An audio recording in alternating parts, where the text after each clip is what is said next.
I'll wait for the clock to switch to 9:30.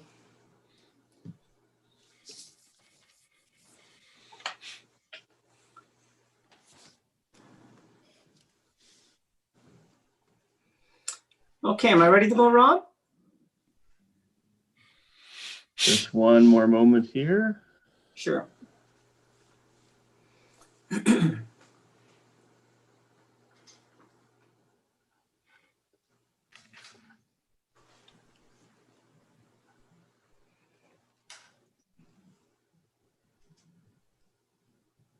All right, we are good to go. Excellent, thank you very much. Good morning, everyone. It is Thursday, Morning, Mr. December. Warden. Good morning. It is Thursday, December 10th, and we're having a Grey County Council meeting. I want to welcome everybody. We'll start with a roll call. Thank you, Mr. Warden. We have all members here except Councillor Body, and I will notify you when he arrives. Excellent, thank you. Okay, I know that we're supposed to move to, we'll start with a declaration of interest. Is there any declaration of interest from anyone? Seeing none, we'll proceed. Just a few housekeeping items, if I might. This is my first meeting in the new role, and I want to just talk about streamlining the meeting a little bit. For good news and celebrations, you probably know that I'll be picking on that, right? What I'll be doing is for good news and celebrations, I will not be going to every single person. I'll simply be asking if you have any good news or celebration to share, simply raise your hand or speak up, and I'll entertain that. But I won't go around the entire circle. I think we sometimes people feel a need to speak because they're being called upon. So if you have good news and celebrations, by all means, speak up. But otherwise, you don't have to feel like you need to speak. Second item, with respect to our meetings, I would remind Council that our meetings start at 9:30 and they are scheduled to run until 4. So I would just encourage everyone not to schedule anything on our County Council meeting days until after 4 p.m. In many instances, we're lucky and we finish early. But I would just give a friendly reminder to all of us that we are scheduled to be available between 9:30 and 4 p.m. So if you could help us out by not scheduling items at 2 or 3 o'clock. I know sometimes it can't be helped. You've got that specialist appointment and you absolutely have no choice. You must attend. Of course, we'll allow for that. But if you could just help us out in that regard, it would be very, very good. And thirdly, any feedback about the process would be appreciated, either to myself or perhaps to Kim. If there are things that you feel, suggestions that you have that might improve the process, we're welcome those ideas. So please feel free to share. Any comments about any of those things? I don't see hands. I see Deputy Mayor McQueen adjusting his screen, but other than that, I don't see anyone else. Okay, then we'll continue, excuse me. Mr. Warden? Yes? I will just note that Councillor Body has joined us, so we have all members attending. Excellent, thank you, and welcome to Councillor Body.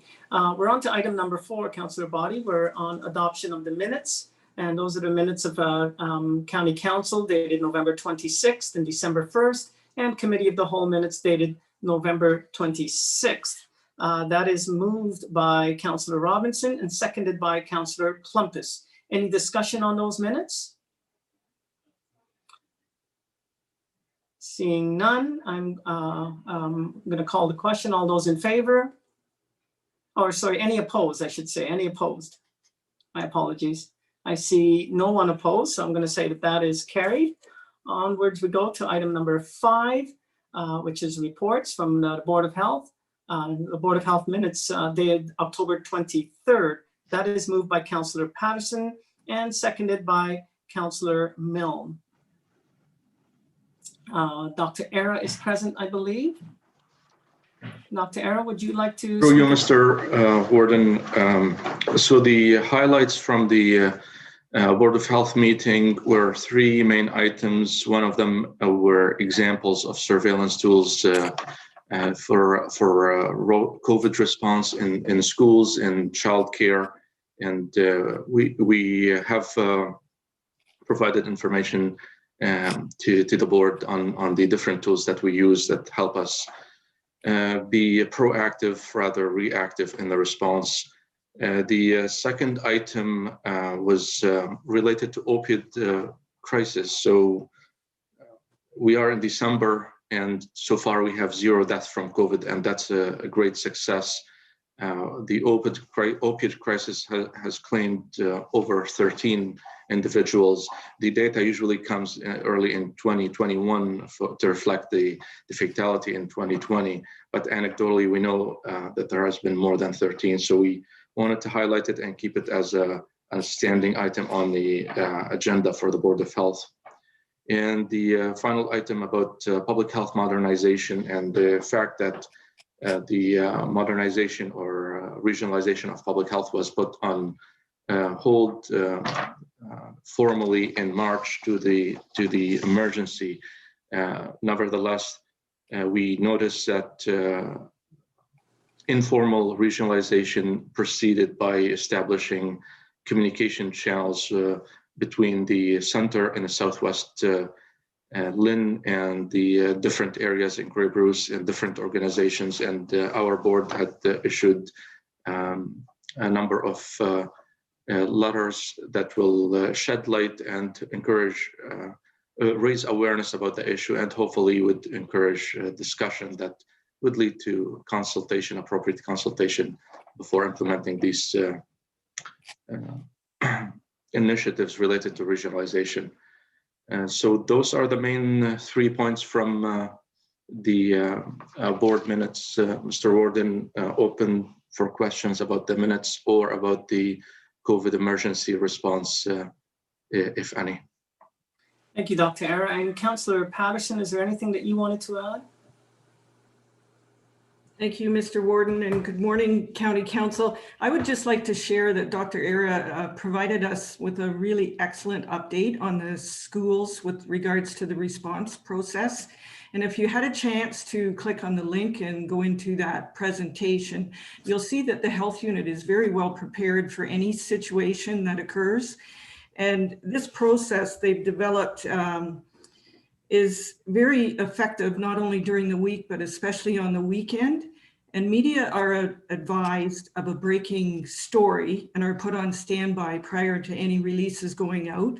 And of course, Dr. Era is available for interviews. And there's always a follow-up with the media to see if the process was effective and they were satisfied with it.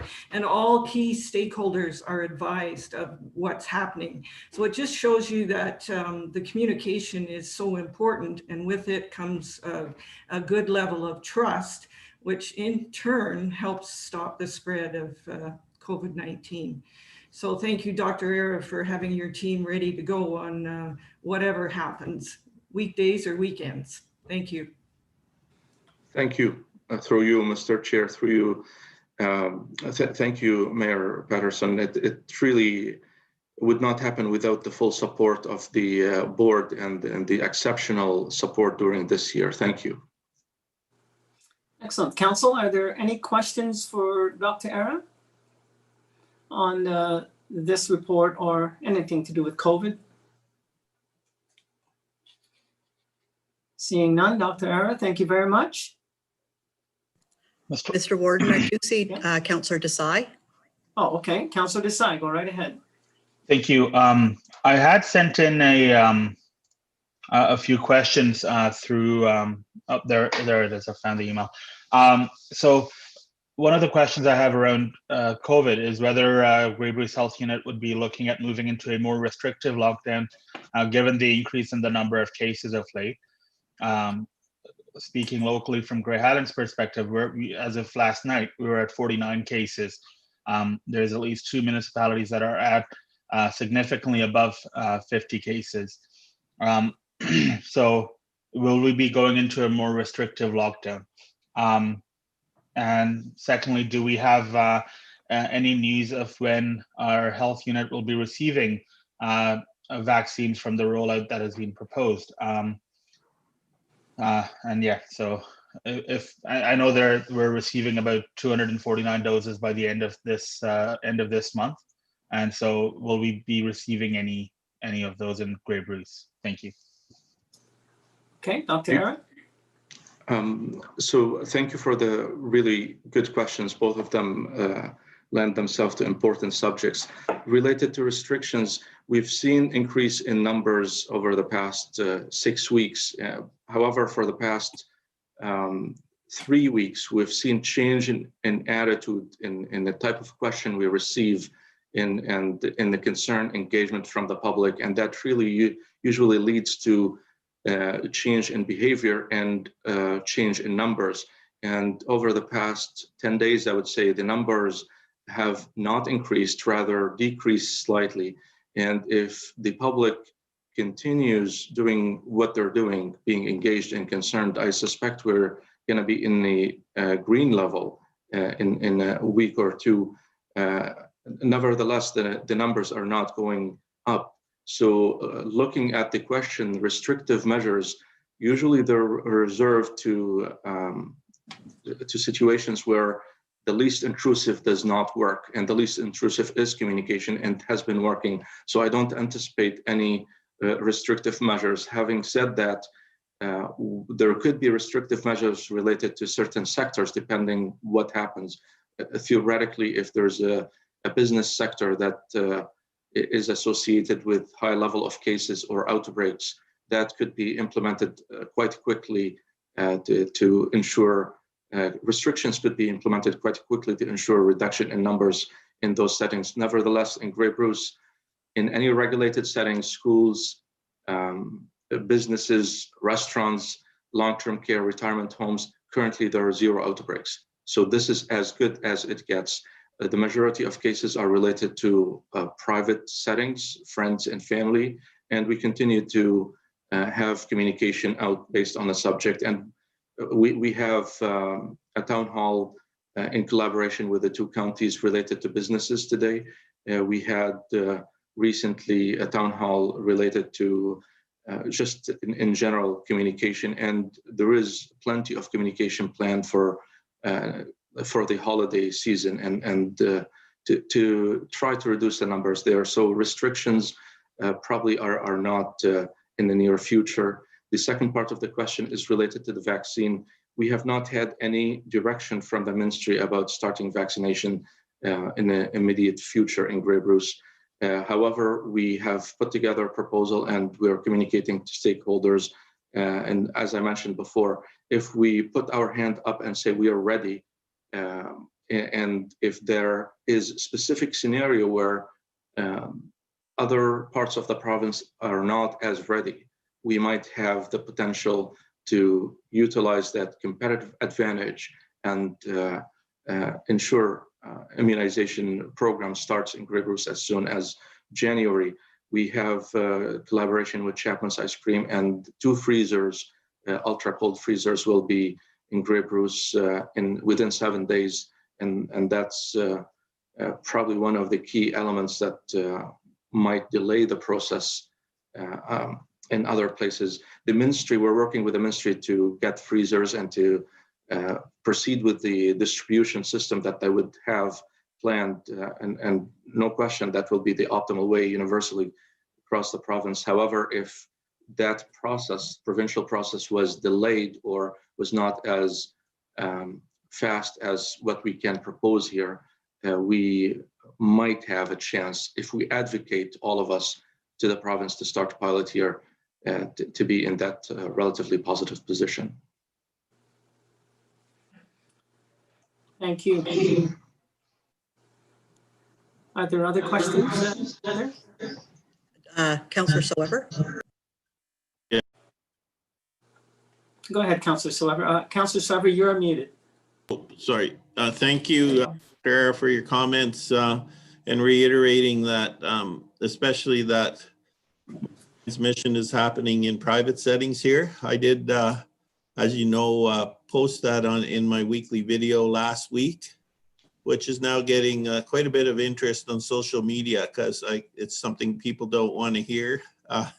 They would rather have it be visitors and other settings rather than the parties that they're having. So, it has generated quite a bit of discussion on social media, and I'm glad you reiterated that message today.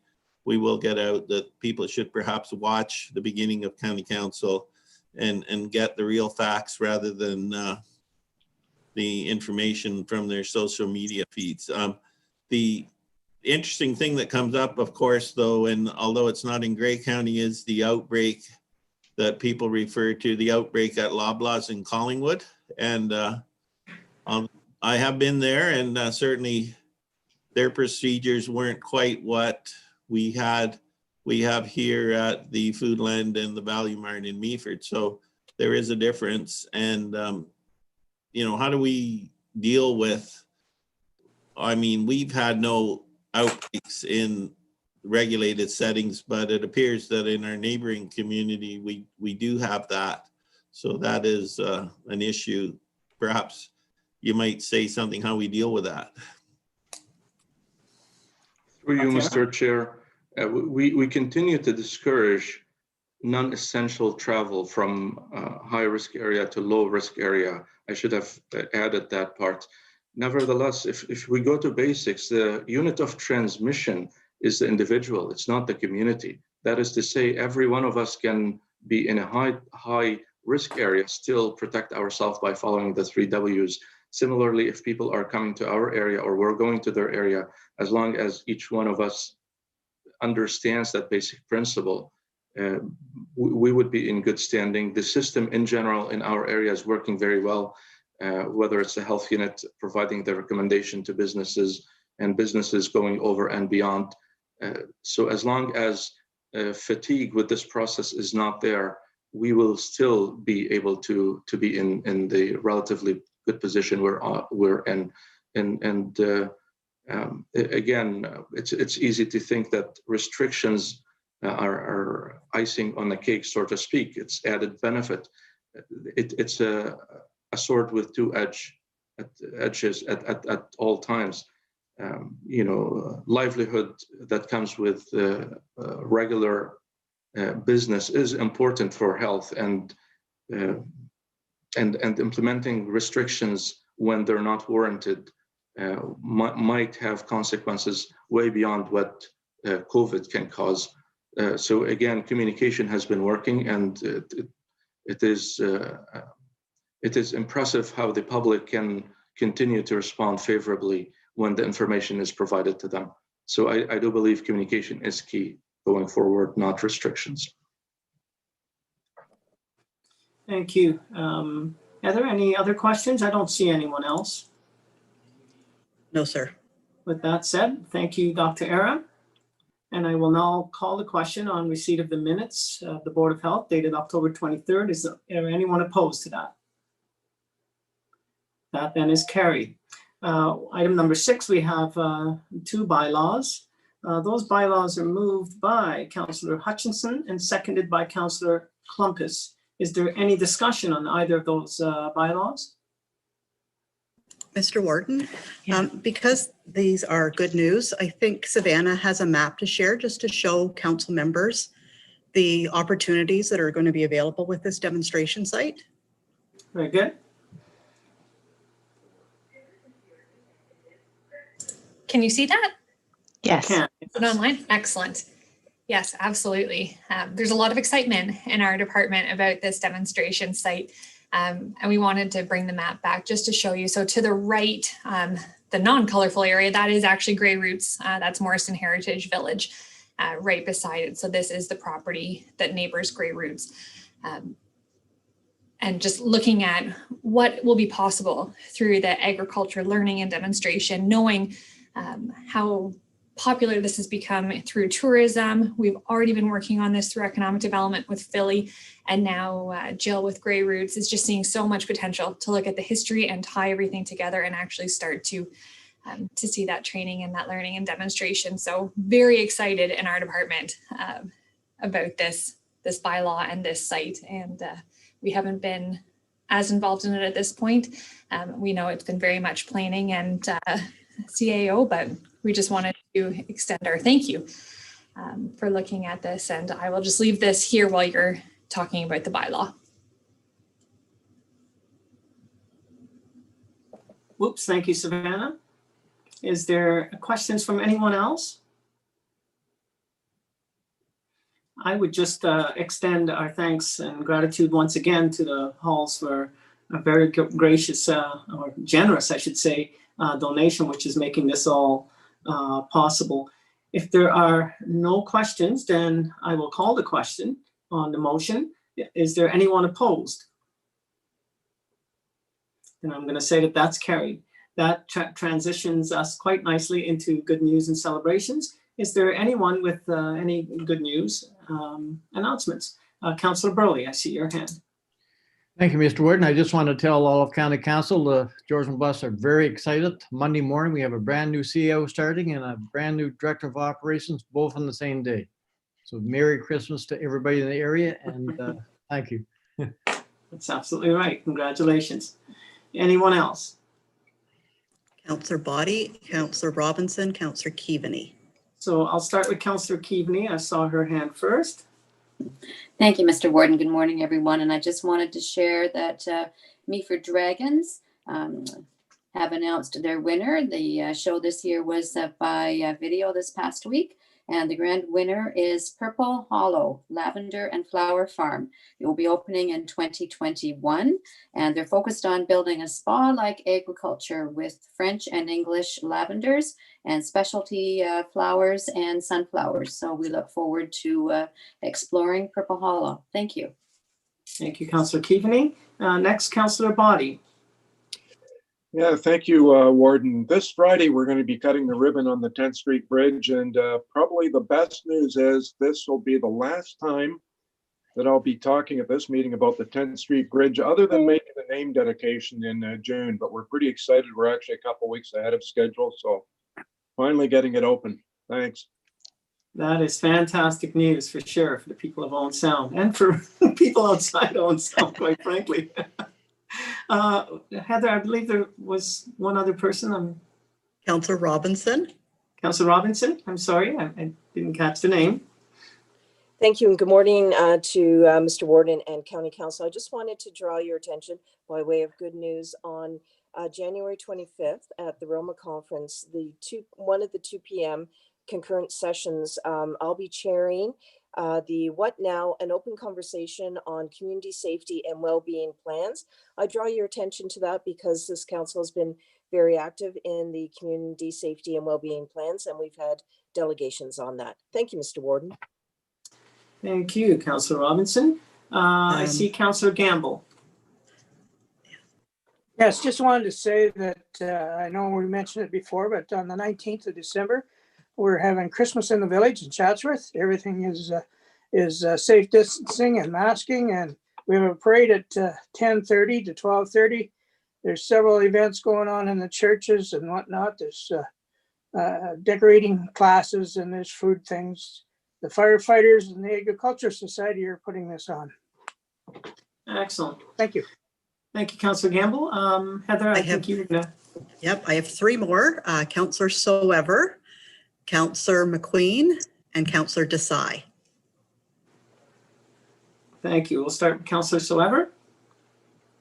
Yes, thank you, Mr. Warden. We have a lot of good things happening here in the town of the Blue Mountains. First, though, I have to bring a lump of coal to the vandals who vandalized and stole ornaments from the Aaron retirement residence and long-term care home on the night of December 6th to 7th. The good news about that is the community responded instantaneously with donations and cash, which were more than enough to replace the decorations and have money left over for other things. The volunteers are currently on site installing the new donated decorations and ones that were purchased.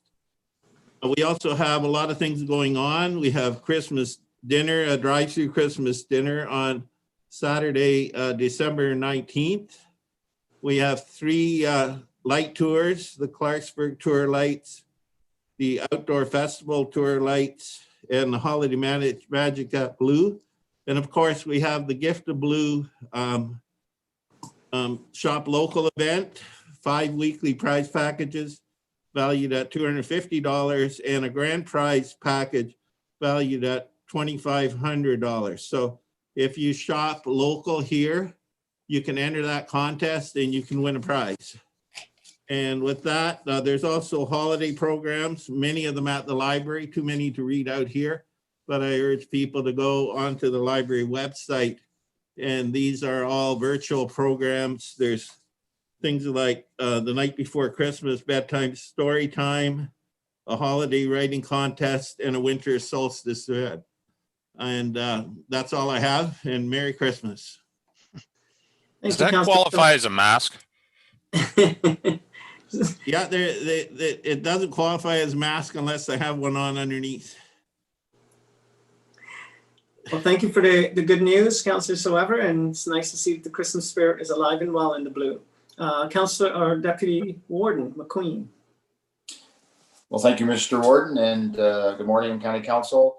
A couple things I wish to share with everyone. We had a very successful drive-by Santa Claus parade in Markdale a week or so ago. I guess it'll be 2 weeks this Saturday, and we had over 300 cars, very well organized, and it was over the period of 2 to 3 hours, and it was very, very well received. Also, the building department in Grey Highlands has issued the new building permit for the new hospital electronically. There was over 2,000 pages, and we do a lot of our permits now online, and so it has been issued, and just a matter of the province picking out who they're going to choose. I know recommendations have came from the Grey Bruce Health Services, so it's just a matter of the province sort of signing the bottom line and moving forward with the construction of that new hospital, which has been long awaited for quite a long time. I think the first campaign went out about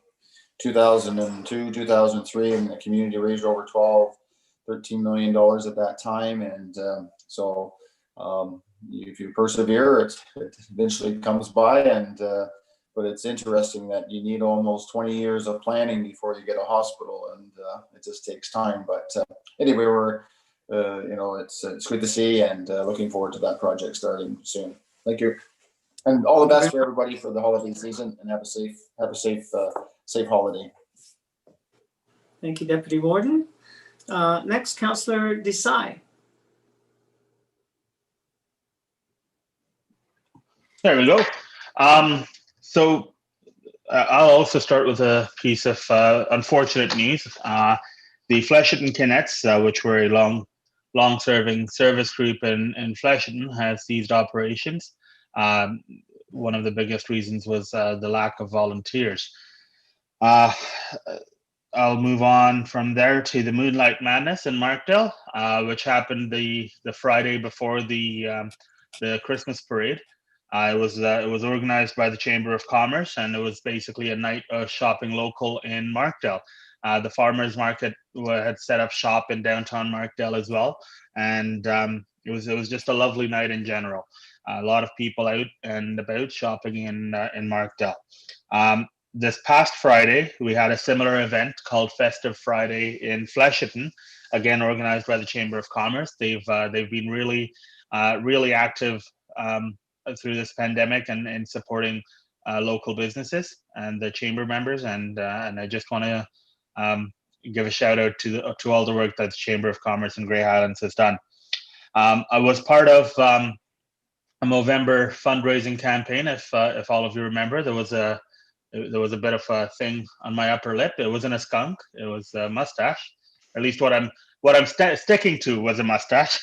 That had to come off on December 1st, and the team that I was part of with a couple of my Rotaract friends, we raised a total of $800 to go towards the Movember Foundation. We were trying to get Councillor Woodbury in on our team, hoping we could get a number of donations, but not this year, maybe next year. And lastly, again, it's the season of celebrations, and To all those who are celebrating, Merry Christmas, Happy Hanukkah. I believe Kwanzaa is in there as well. Be merry, be joyous, be safe. Thanks. Thank you, Councillor Desai. And you know, with the skunk comment, that you opened yourself up to some criticism from Councillor Milne. So with that said, next is Councillor Milne. I'm counting on the clerk stepping in at the appropriate time. Thank you, Mr. Warden. And no, I'm not going to take a poke at Mr. Councillor Desai. What I wanted to reassure the mayor of Georgian Bluffs that despite media reports to the contrary, Southgate is not proposing to build an international airport this year. Okay. Madam Clerk, I don't see anyone else. That's my list. Yes, I don't have anyone else either. Excellent. Then thank you, everyone. And our only item left for the council agenda is a motion to adjourn. That's moved by Councillor Hutchison and seconded by Councillor Carlton. Any discussion? I guess not. Anyone opposed? I see none. That's carried. Thank you very much. We're finished with our council. We'll move over now to Committee of the Whole. I'll just give you a quick second to find your notes or click the appropriate button, I suppose. So I will call Committee of the Whole December 10th to order. Is there any declaration of interest? Seeing none, we'll move forward. If one does arise during the course of the meeting, I would ask you to declare it at that time. Madam Clerk, we are early for our delegations. What is your wish? I think if our first delegation is 10:30, so I think we can probably get through the consent agenda and then perhaps the committee appointments prior to the 10:30 delegation time. Thank you, Madam Clerk. So that said, we're going to move on. Item number 4, is there any items requiring separate discussion? The consent agenda. I see Councillor O'Leary. Councillor O'Leary. Thank you, Mr. Warden. I'd ask that item 5C, Bombay Beach Road subdivision information be pulled. Thank you. Excellent. So seeing no others, I will ask, it's moved by, Councillor Woodbury and seconded by Councillor Keaveney that we approve the consent agenda. Anyone opposed? Seeing none, that is carried. Thank you. And we'll move on to item 6. The committee appointments. I guess we cannot move yet with the mover. Madam Clerk, I'll put things in your hands. Thank you, Mr. Warden. We actually do have a mover and seconder, so we can go ahead with that to put it on the floor for discussion. Very good then. Moved by Councillor Woodbury. Sorry. I'm missing that's a consent agenda. Moved by Councillor Patterson and seconded by Councillor Robinson, right? Now it's on the floor. Thank you very much. So as council is aware, the committee appointment report is brought forward annually for approval of memberships on various county committees for the upcoming year. As approved through previous council reports, the warden will sit as a member of the Owen Sound Georgian College Advisory Committee and the ALS Grey Bruce Committee, as well as various other county committees by virtue of his office.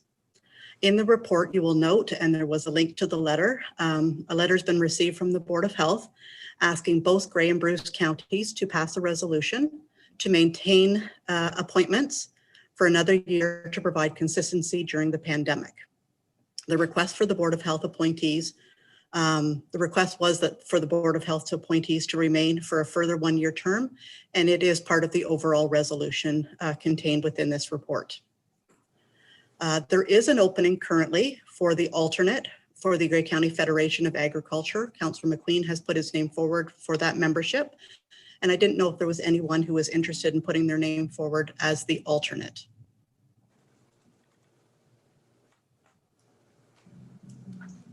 If not, we will just notify the Grey County Federation of Agriculture that Councillor McQueen will be our representative. Yes. Oh, I see Councillor Desai and Councillor Soever have a question related to that. Okay, Councillor Desai? Are you muted? I think he's frozen. Oh, Okay. darn. There Hello, you go. You're good. Scotty, beat me up. I would be happy to stand as the alternate for the Grey County Federation of Ag. Okay, and Councillor Soever? I was gonna say the same, I'd step up, but if Councillor Desai has stepped up, I'm happy to let him be the alternate. Okay, thank you very much. We will add Councillor Desai as the alternate. It's recommended that due to the pandemic and the decrease in the number of meetings that were held by various task forces over the 2020 year, the memberships will continue for 2021 until the end of the respective mandates. For 2020, Council approved an amendment to the terms of reference for the Economic Development Planning Advisory Committee from 6 to 7 members. While there were 7 members in 2020 initially appointed, there was a resignation of Councillor Bartnicki and the 7th position was not filled in 2020. Therefore, the information contained in my report was incorrect. I didn't account for the adjustment in membership from last year. So there are 7 members requesting their name be put forward to that committee. And there are 7 positions, so there will not be a requirement to have an election for that committee. Elections are required for 2 committees. The Long-Term Care Committee of Management, we have 7 council members interested and 6 positions. And the CAO Objectives and Evaluation Committee, 5 names for 4 positions. I will note that since the report was published, Councillor Patterson has withdrawn her name from the CAO committee. What will happen after we go through the rest of the report, I'll ask the intentions of each member putting their name forward for these committees. And if there is still election required, each member will have up to 2 minutes to provide comments on why they wish to sit on that committee. An election will be held using the raise hand feature in Zoom to determine the membership for 2021. So that is the end of my report, other than proceeding with the elections if necessary. I'm not sure if there are any questions at this point in time before we proceed to that. Any questions, Council? I see CAO Wingrove has a comment. Go ahead, Thanks. Madam CEO. Thank you. And just to let council know, we are bringing a report to the first meeting in January to strike the Long-Term Care Redevelopment Planning Committee. So that if that helps people when they think about how best to invest their time, there will be another opportunity in that area coming forward in the new year. I guess the suggestion, Kim, is if anyone was planning to join the Long-Term Care Committee of Management in the hopes of participating in the redevelopment process, they might want to save the opportunity for what's to come. Thank you. Yes. Does anyone on that list, Councillors Burley, Robinson, Mackey, O'Leary, Clumpus, Woodbury, or McQueen? I guess I'm trying to avoid an election if we can. Does that impact anyone's decision to leave their name on the Committee of Management roster? Okay, Madam Clerk, we're proceeding. I see Councillor Burley. Oh, A question, Mr. Councillor Warden. Burley. A question, Mr. Warden. Is CAO and yourself indicating that you can't sit on both committees? That was not, that's not a decision that's been taken by council, and certainly I would not have a recommendation like that. No. Okay. All right, through you, Mr. Warden, if there are no other questions related to the report itself and the committee appointments,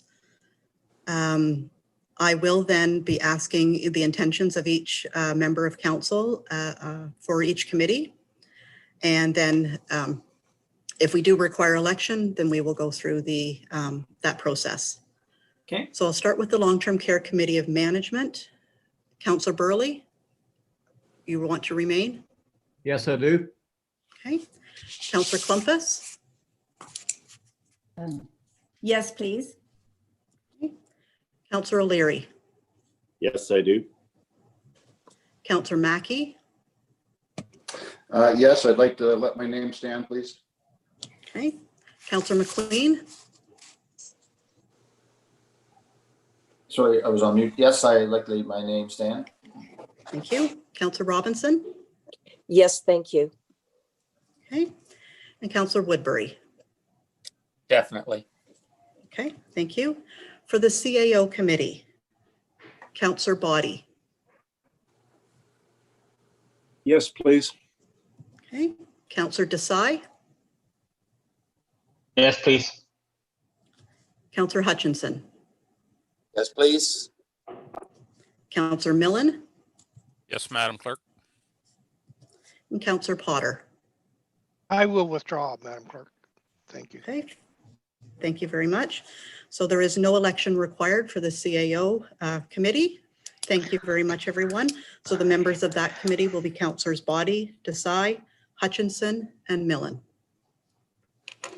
So we will go to an election for the Long-Term Care Committee of Management. Each member will have up to 2 minutes to speak on why they wish to sit on that committee, and then an election will be held. We will start with Councillor Burley. Thank you, Madam Clerk. I have a very passionate attitude when it comes to long-term care. I've got a vast experience to do with Social Service Committee Chair and then into long-term care. I really think I'm a valuable asset to that committee, and I would like to continue on with it. And it's going to be a very challenging committee in the future. And I would definitely like to move forward with it. Thank you. Thank you, Councillor Burley. Councillor Clumpus. Thank you, Madam Clerk. And I too, I guess I am a relatively new member on that committee, but I have certainly learned a lot and enjoyed working with this dynamic team. I think the committee itself has gelled well and are working together very well. It's a cohesive, collaborative work in progress with our staff, who are our very valued staff. I also have a very passionate commitment to our seniors in our communities around Grey County, and a strong interest and working relationship with long-term care elsewhere. So I really would like to continue on this committee. Thank you. Thank you, Councillor Clumpus. Councillor O'Leary. Thank you, Madam Clerk. I think after the Grey Gables decision, in an effort to get on board with council's decision, I put myself on this committee to learn as much as I could about our long-term care homes. And in the process, I've developed a bit of a passion for that. So with council's blessing, I'd be happy to stay on. Thank you. Thank you, Councillor O'Leary. Councillor Mackey.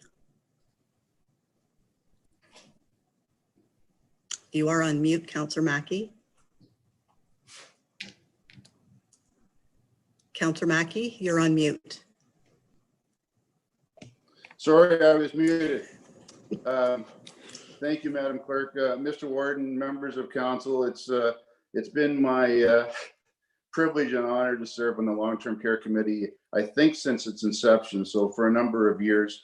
The opportunity has certainly afforded me the appreciation of the complexities that our long-term care system has. And I'd just like to extend a sincere thanks to all of our senior management in long-term care and all of our staff for the work they've done over the last 9 months. It's been a really challenging time, but they've certainly met those challenges head on and are doing a wonderful job. So you truly are remarkable, all of the staff that we have. Hats off to staff from other departments that went and lent assistance in our long-term care homes, and that's really remarkable. Being a member of the Long-Term Care Committee is a responsibility I take very seriously, And I respectfully ask for my colleagues' support in staying on the committee. Thank you. Thank you, Councillor Mackey. Councillor McQueen. Well, thank you for this opportunity to stand on the Long-Term Care Committee. I was on it as the warden for the 2020 year. Certainly, you probably are all aware that I've been very involved with long-term care and its operation throughout a number of years, going back to even the last term. Certainly, with Grey Gables being in Grey Highlands, I feel that I would also be an asset there in a sense of if there's any relationship or any information that needs to be followed through to our staff, I could certainly help bridge that gap. I know with regards to the in the sense of building permits or building staff, or if there's information, I think that I would be able to follow through on that item. And along with Grey Highlands is also a tenant of Grey Gables, and that sense of having that discussion as well and moving forward and what happens on that part. Certainly on the Grey County side of things, certainly long-term care is very important. We're moving forward with redevelopment, and I do have kind of building experience in my background, and certainly a good practical understanding of how things work. So hopefully I get the support of the County Council. Thank you. Thank you, Councillor McQueen. Councillor Robinson. Thank you, Clerk Morrison, Warden Hicks, and County Council. I am respectfully requesting your support as I seek to continue serving on the Long-Term Care Committee of Management. As a participating member of this committee, it has been extremely rewarding to build on the long-term care initiatives for Grey County. Long-term care is a focus that I have. I am very passionate about long-term care, and I enjoy being part of a dynamic committee that has a governance oversight role and responsibilities. I would like to continue to represent and contribute to this committee. I'm asking for your support to be elected to this committee and look forward to continuing to work toward a collective goal of providing excellence in care and service in long-term care for Grey County. Thank you. Thank you, Councillor Robinson. Councillor Woodbury. Thank you. I've been a member of the long-term care management team for the last 3 years. We've seen go through quite a few changes as far as direction and with the staff moving up in new positions. I feel that my organizational background is an asset to what's happening in the future and the changes in the future. And I would just very much like to be part of this expansion and the care for our seniors that is so important to so many of us. Jennifer and her staff have done a fantastic job, and the results you can see through what's happened with COVID with our long-term care. And I would just like to be involved and support what's going on in the future. Thank you. Thank you, Councillor Woodbury. We will now proceed with the vote. There are 7 names put forward for 6 positions. So you are able to vote for up to 6 members of this task force, or this committee, sorry. And we will use the raise hand feature in Zoom. Okay. If there are no questions, I will proceed with the election. Madam Clerk, if you could just give everyone a reminder of how to use the raised hand function in Zoom. So if you're using the iPad, I guess you go to more, where those 3 dots are. And then you will see, if you're using the iPad, you will see the raise hand feature in the list. I don't know what instructions to give for other devices. Is there anyone who does not know how to use the raise hand feature? Raise your hand, maybe we can help you. Mr. Warden. Councillor Milne. I'm actually logged on using my laptop PC, and there's no raised hand feature there. If I may, if you show participants, can you see that, Councillor Milne? Yes, I can. So if you do that and then you look at the very bottom of the list, you should Yes, here we see. are. Yes. Okay. Thank you. You're Does that welcome. help others? Councillor Clumpus? I have the same problem. Is that the chat feature? Because all I see is the participants chat, share screen, and record. Right. So if you click on participants, and then you get I that. got it. Okay, Got it. good. Thank you. Good. Excellent. Is there anyone Everyone else who is still? Yes, excuse me, Mr. Warden. I do Councillor Robinson? apologize. I do No problem. apologize. I'm sorry to be the one that needs the most help today. But I do click on the dots where it says more. And, Yes. And then what happens after I click on that section, please? So there should be a list there. It starts with, on my screen, it says chat, webinar settings, minimize webinar, visual background, raise hand, and disconnect audio. Yes. Those are the options that I see. So should I be clicking on that section? The participant section, when I go to the bottom, unfortunately doesn't have the options for raising hands. So would it work if I use the more section? I'm just asking. Sorry to delay the process. No, that's right. For the iPad, you will use the more and use the raise hand feature that way. Thank you for the clarity. Is Councillor there Campbell? anyone else? Okay.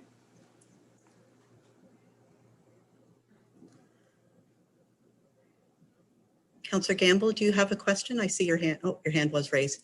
Do we want to just run a He was trial? practicing. Maybe. That's what I'm wondering is if we want to just run a trial to see that everyone can raise their hand feature, use the raise their hand feature before we get into that. So go ahead and I'll look and make sure we have 17 or 18 members or hands raised.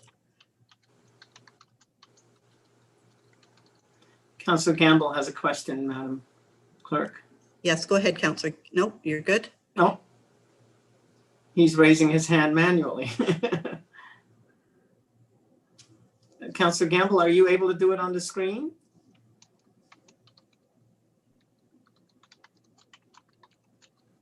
You're muted.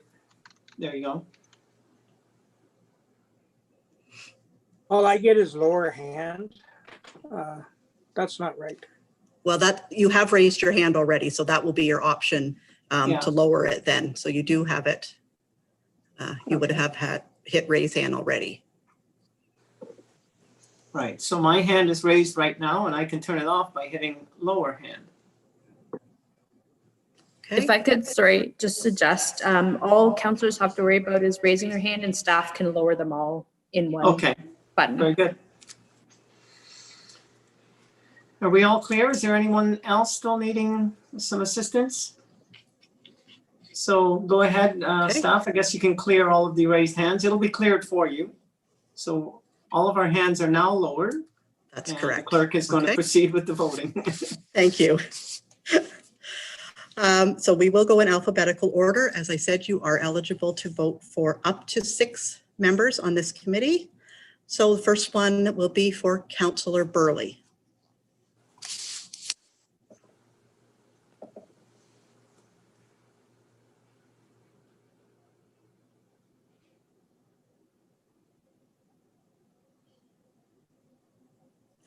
Okay, thank you. I have 15.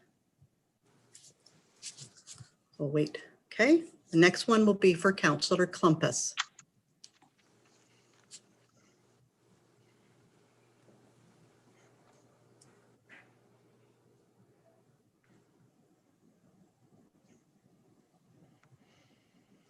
Thank you. I have 13.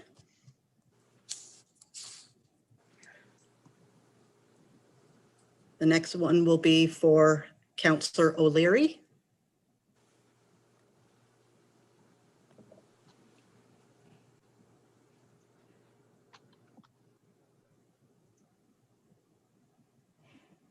Thank you. I have 14. I have 15.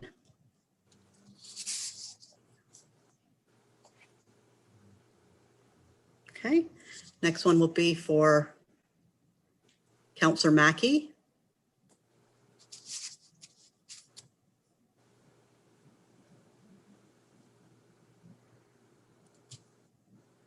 Thank you. I have 16. Next one, oh, I'll wait for the clear. There we go. Next one will be for Councillor McQueen.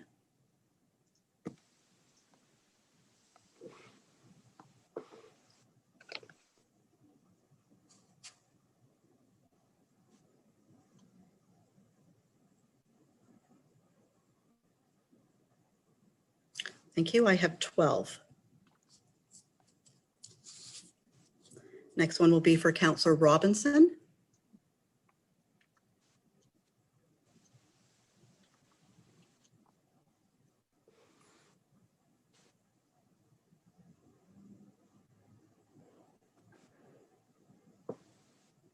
Thank you. I have 14.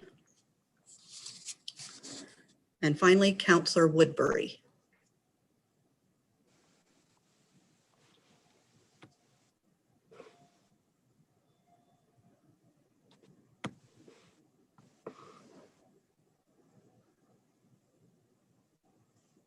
Thank you. I have 14.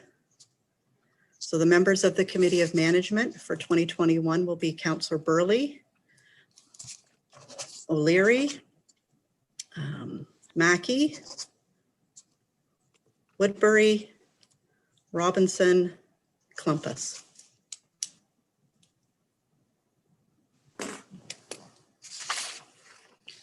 Mr. Warden, we will need an amending motion just to identify the members of the committees that from today, the CAO committee that didn't require an election, and the Committee of Management, as well as Councillor Desai's nomination for the alternate for the Grey County Federation of Agriculture. Madam Clerk, will that not be covered by the Councillors Patterson and Robinson's motion? The appointments that were included in the report will be covered, but the main motion just indicates that there'll be elections held. Okay. For those, it doesn't indicate the successful members of that committee. Now, I do know that Councillor Body has his hand up. I'm not sure if he has a question. No? Okay. All right. Just to hold over. So my suggestion, is it appropriate, Madam Clerk, to suggest that Councillor Patterson and Councillor Robinson be the movers? If they wish to, that's perfectly as well fine. as the movers for the. And then we'll maybe look to them head. for I'm sorry, go ahead. I see Councillors Patterson and Robinson nodding their heads. If they're okay with that, then they can be the movers for the amended motion. And is there anyone opposed to the amended motion? Seeing none, I'm going to say that that's carried. And to the main motion, again, by Councillors Patterson and Robinson. Anyone opposed? That too is carried. Thank you very much, council members. Thank you. Thank you, everyone. Congratulations to those who were successful. Looking forward to a great year.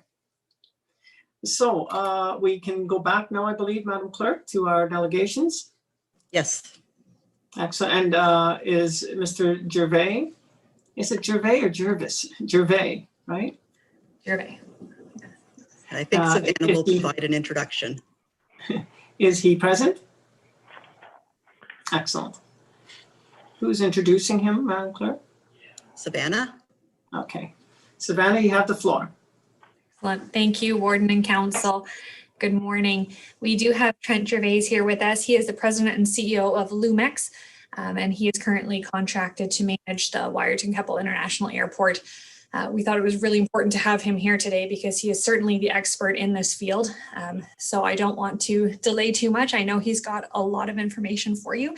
So I will hand it over to Trent, and then following Trent's delegation, we can talk about the report. Thanks very much, Savannah, and good morning, Warden Hicks and County Council. Thank you for having me today. I'm very passionate about when I see great opportunities with airports and seeing what can be done with them. So I just, Madam Clerk, just wondering if the presentation, if you have it or you want me to share my... Tara can share her screen if that's what you would like. Okay, You'll just sure. have to let her know when to move through the slides. Okay, thank you.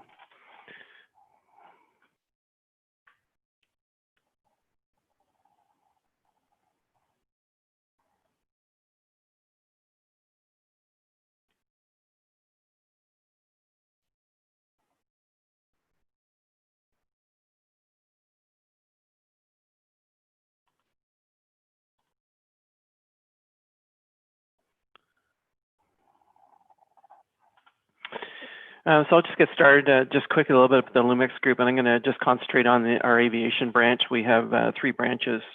With our aviation branch, we have a fantastic team of business leaders, operations folks, business development individuals, compliance and standards staff, emergency planners, and accountants.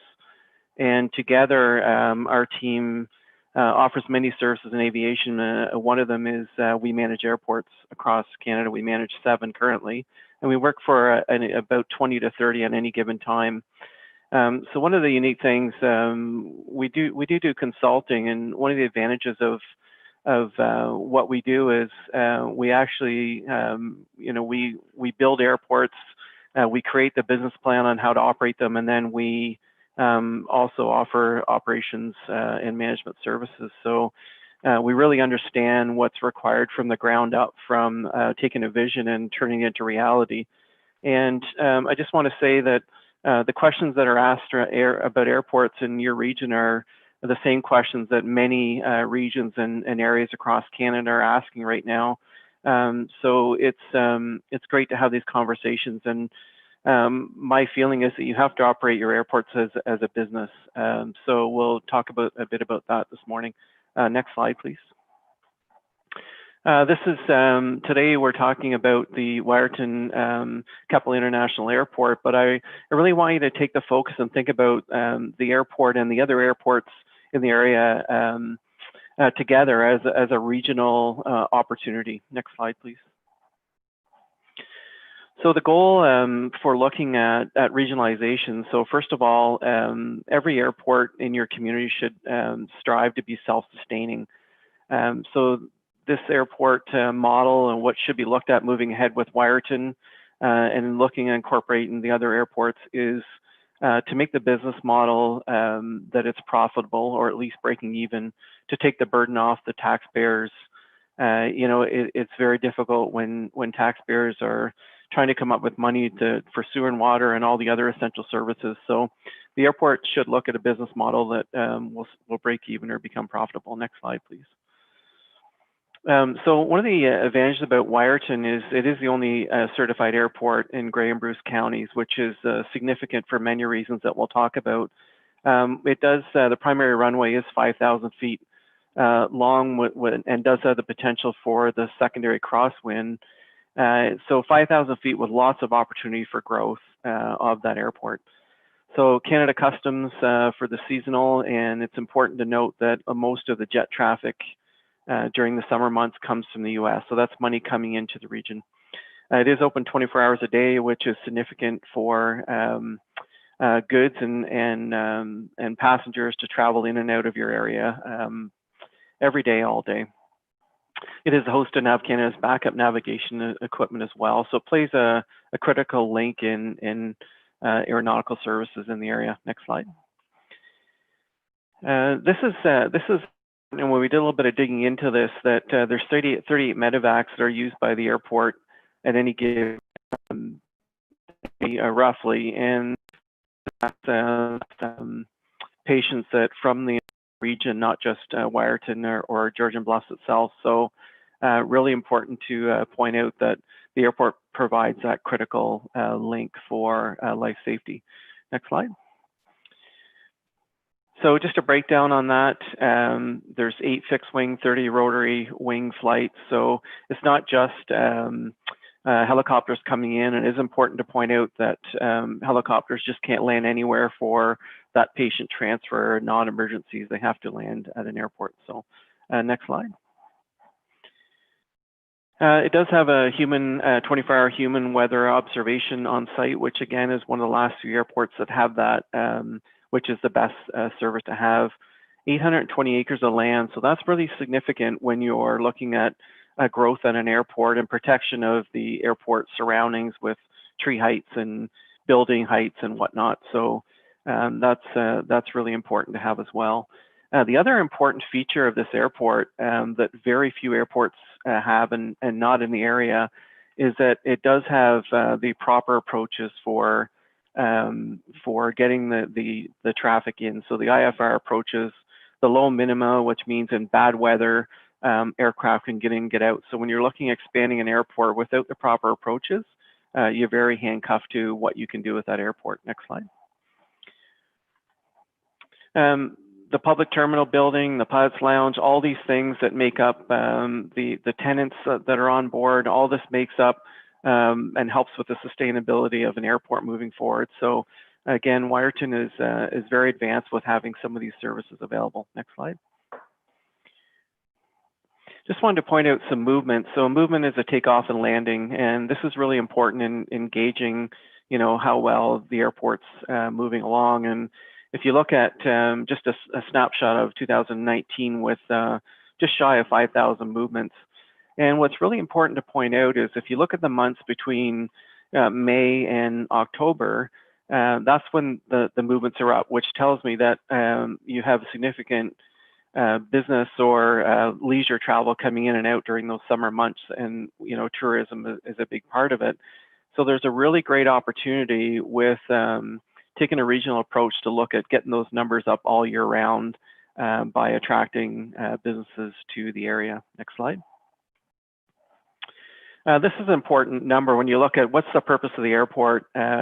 This was a little bit behind now, it was in 2016, but if you look at the GDP sitting at 2.3 million, so and we all know what that means. You know, if we took the airport away from the area, that 2.3 million, a significant part of that would leave the region. So that's a great number to build on, and we see great potential with this airport and airports in the region to really build on that number. Next slide. So look at why Wyerton and why invest in thinking about the regional model. So this slide, there's a couple things we looked at. When aerospace businesses, aeronautical businesses, aerospace are looking at establishing themselves, they want that ease of connectivity. And if you look at Grey County and you draw, set a circle out that 500 kilometers or 310 miles, which is which would be travel with ease to do business. So by establishing a maintenance, repair, and overhaul facility, for instance, at Wyerton, that's ease of travel to all the areas just on the other side of the border. So Detroit, Cleveland, Pittsburgh, Syracuse, Columbus, Milwaukee, and to the north, Sault Ste. Marie. So some of the key, Ottawa as well. So this is significant when aerospace companies are looking at establishing themselves. So you're situated really well for that expansion. Next slide. The next slide we looked at, if there was some sort of travel in and out of the Wyerton Airport as far as scheduled service, and whether it be to Toronto or connectivity to Toronto to Ottawa or some of the significant areas, and both leaving and coming into your community. So now with COVID and with what's happening in the aerospace industry, domestic travel is going to be one of the first things that recovers in COVID. So here's an example where the domestic vacations will be predominant. So we looked at that on a scale, and for folks leaving, so would you travel, you know, within 75 kilometers to get on a flight at the airport? So 153,000 people would be the catchment area. And one of the things to look at is what's the leakage? How many people are leaving this area to take other modes of transportation that the airport could maximize on? Next slide. The other important area is 420 acres of development lands that are available and easy to develop, as well as the airside parcels with 50 plus acres. This is really significant. There's a lot of airports that would cost significant amounts of money just to be able to realize that this the advantage of having this land's available. The flexible land leases, the three-phase power, the municipal water, the natural gas, all this again is good for shovel-ready development for your area. And it's important to point out that aerospace businesses, the margins are really low, so they're going to look at where can they establish themselves to have low operating costs to be able to maximize their profitability. Next slide. I'll just go through this quick, but we talked about the weather and the ability to land in those inclement weathers, and Wyerton's well situated for that. Next slide. This is another important factor to point out. So again, when you're developing in an airport, there's very few smaller airports that have this capability. And when we look at point load, that's the ability of what size aircraft can be landed at Wyerton Airport. And it's rated for a 737, an Airbus 320, anything in that, that size of aircraft that, again, you could put 140, 150 passengers on and fly in and out of Wyerton. So as well as the military aircraft and cargo aircraft, the airport has that rating, which is a very critical number that very few airports of this size can say that they have. Next slide. The other thing is the potential for runway expansion. So you can, with a quick look at the numbers we did, go up to 7,500 feet. So that 737 now, you can load with maximum passenger load and cargo loads and whatnot. So there is plenty of room for potential expansion on the airport for the future. Next slide. This is just a draft site plan to show that the areas in blue are all very developable for that airside access to the runway, with the runway expansion, with parallel taxiways. So as far as setting the airport up for the future growth, it's very well situated. Next slide. We looked at what the high potential was for the airport. So, you know, if you were to run it again like a business, to run it as a regional model, what sort of business would you look at? And flight schools, so number of pilots that were retiring will have retired because of COVID. International pilots, there's a big demand for flight schools coming back. The MRO, so maintenance, repair, and overhaul facilities, the tourism packages, new hangar developments. These are the high potential that we saw for your airport. There's a number of non-aviation related ones that just complement the aviation perspective, but in our eyes, these four pillars are things that this airport and the region should work together on to attract. Next slide. Just wanted to show you a few examples. As I mentioned, there's many regions that have looked at what to do with their asset. Just showing a few examples here. Peterborough is a good example of airport we manage. 885 acres. Started with 340, with some development, acquired some land. Next slide. And Peterborough started positioning themselves on, you know, what to do with the airport. It was a similar size to Wyerton, was a significant burden on taxpayers. So situated the airport with similar pillars to what we recommended for Wyerton. Did a solid business case with a master plan, a strategic development plan, all that leading towards development.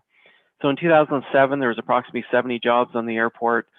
Today, there's about 522 with the expansion work that was completed. Next slide. This is just a shot of the airport, again, similar to Wyerton in 2007. Next slide. This is with some development and growth. So August 2020. So now you see there's approximately 30 general aviation hangars compared to 5. There's the Seneca School, flight school that was developed. Flying Colors, which is a world-class MRO that had about 30 employees in 2007, and they're up to about 300 now. So you can see with a really good, solid business plan that makes sense, not pie in the sky, you know, dream the things that will never happen. It's just having a realistic regional approach to a solid business plan. Next slide. This is a shot of the general aviation area, which again, there's approximately 200 or 300 aircraft that house at the airport. Next slide. This is another significant number that of private money as of 2016. So $32 million was invested by private individuals because of the airport's vision to be that regional asset, that they're investing in the airport as well to expand their businesses. And that's probably up to about another 20 million right now. Next slide. 24 aerospace businesses. So, but compared to a half a dozen before this approach was put in place, as well as similar to what Wyerton can do with shovel-ready service lands. Partnerships for research and development educational institutions. I would add for Wyerton, add educational tourism as another big factor that should be in play as well. Next slide. The education, so everything from the colleges, universities to the high schools, getting the high school students involved in aviation at a young age, and they can go into any trade. Next slide. This is significant. So in 2008, $41 million is GDP. As of 2016, 74 million. And it's up to probably about 100 million in today's dollars. So again, with a good solid business plan, treating it as a, as a regional approach to development, this is what happened. Next slide. And similar to what I just mentioned with the roles with MRO, aerospace manufacturing, leisure and executive charters, research and development, all the things that Wiarton's well situated for. Next roll, next slide. Seneca School of Aviation, 150 students, 50 faculty, 25 aircraft. So, the solid flight school anchor, which boasts about $15 million in GDP a year. Next slide. Here's a quick shot of movement. So 2008, 15,000 movements up to about averaging 45,000 every year now. So every time a plane takes off and lands, there's some landing fees, there's fuel, there's hotels, there's all the things that go with that in the local for the local economy. Next slide. Mix of traffic similar to yours, so you can any one of these aircraft, you see most of it now can land in your area, which again is moving goods and services. Next slide. Here's another approach that maybe you've heard about some of these in Niagara, so owned by 3 municipalities that they were at a similar opportunity that they could expand their airport, thinking as a regional model. So located in St. Catharines, there's also the Welland Airport as well. So the region looked at taking over and looked at what is the role of both airports, with the Niagara Regional being the anchor airport and the Welland Airport supports in other ways. So the region is taking over the airport and running it as the regional model for many reasons. Next slide. So transportation, so in and out, tourism, which is big in their area as well, obviously. The economic health and growth of the area, getting the scheduled flights going to get the ACAP funding to help support the airport, and investment to reach airport's full potential. So one of the biggest things they found that, people want to leave the area for vacations and whatnot, but when business people want to do business, they want to fly in, they want to go to their meetings, they want to invest in the real estate, they want to get in their plane, they want to leave. So they felt it was that important transportation link to get important business to the area. Next slide. Lake Simcoe Regional is under a big expansion right now. So it was 3 municipalities originally that partnered. They started out with that 5,000-foot runway, expanded to 6,000. And in 2020, the County of Simcoe bought the majority of the airport, and they are turning this into a full-service regional airport facility. Next slide. So their efforts were to support business development for activities in the region, capitalize on the future opportunities to help drive the economic prosperity, create jobs, enhance transportation options. And one of the biggest things they found is when they started working together region, now they're using the asset in different ways. The terminal is now a GoBus terminal as well. So they're maximizing on the asset. What else can they do with it to complement the airport? But also now as a region, they're talking to opportunities around the world, because it's not just an airport owned by Barrie. It's actually a large regional asset that's thought of that way and that's marketed that way. Next slide. So talked about expansion, again, having a shovel-ready plan, having a good business plan. The government, different levels of governments are paying attention, and they're already receiving funding because of it to turn into that regional asset for expansion. Waterloo is another example. Started out, again, similar to Peterborough, started out similar to what Wiarton is as well. They took 1996, the region took over the airport, created that master plan, and began implementing it. And today, there's 300 people that work on the airport, and their GDP is around 90 million. So it took that regional focus to turn it into to what it is today. Next slide. So it's operated by the region, and it is a strategic economic asset of the region. So they have many pillars that make up the regional assets that they need to invest in, and the airport is one of them to get their return. So Mont Joli in Quebec, same thing. In 2005, so the board, that board owns the airport, and it's one of the largest regional airports in Eastern Quebec. Next slide. So this was again another small airport that took a whole different view at looking at it as a regional model. So it supports again economic development for the area. So both business and leisure travel. It focuses on collaboration with regional development initiatives. So another example. Muskoka, so another one closer to home. So same thing. They looked at what should be done with their airport, similar to Wyerton and some of the other airports. Business tourism, medevac, agricultural services, forestry, firefighting. Next slide.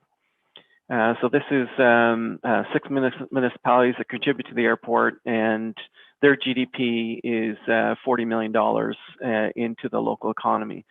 So again, thinking as a regional model, talking with other regional regions and regional airports, and making sure that they're maximizing the potential of the airport. So why regionalize? And it's a question that everybody has to ask, and all the airports that I mentioned did. Some of the advantages definitely are possibly shared management services. So you have other airports in the region. So what is the potential for these airports working together and using Wyerton as the anchor airport? So the shared management services, some bulk purchasing, equipment sharing, specialized equipment sharing, the sharing of the resources, leveraging the aerospace market. So now you're marketing all airports and using Wyerton as an anchor into the region, into the world market. So some of the benefits are the facilitation as a transportation hub for goods and tourism, business and travel, and commercial growth. So it's using it as just another tool to bring people to do business in your area. It's a tool used to attract the MROs, the aircraft mechanics, all the aerospace businesses that could establish there for travel, both within and external as well. Economic development, so attract new businesses, improve regions' ability to interact with the larger markets. One of the big areas we see is when you start thinking as a region, the Southern Ontario Airport Network that has 11 members, they're now marketing together as a group and not just individual airports alone. So we see that as another advantage to thinking as a regional model as well, to be a member of that. Looking at the collaboration with regional development initiatives. So now the airport's sitting at the table with all the various groups to make sure that they can maximize the use of the airport as well. So land assets can be leveraged to support on-site airport-related development and employment opportunities. So the economic health, very important. Allows for business development opportunities throughout the region, capitalizes on future opportunities to drive economic prosperity. Some of the things airport specific wise, so the growth in air traffic, which I've talked about SOAN, but we'll see that in the area. When you start thinking as a regional airport and marketing it that way, you'll see the growth coming along. The ACAP funding we talked about, when we're eligible for ACAP funding, they're now paying for equipment, they're paying for possible runway replacements, they pay for security fencing. So all this bodes well for, again, helping to make the airport stand on its own 2 feet. And potential charter operations, which are key, again, for especially with the tourism in your area. So here's what we're recommending as next steps. So, it's a lot of information to absorb about the potential of the airport, but start with a feasibility study for regionalizing.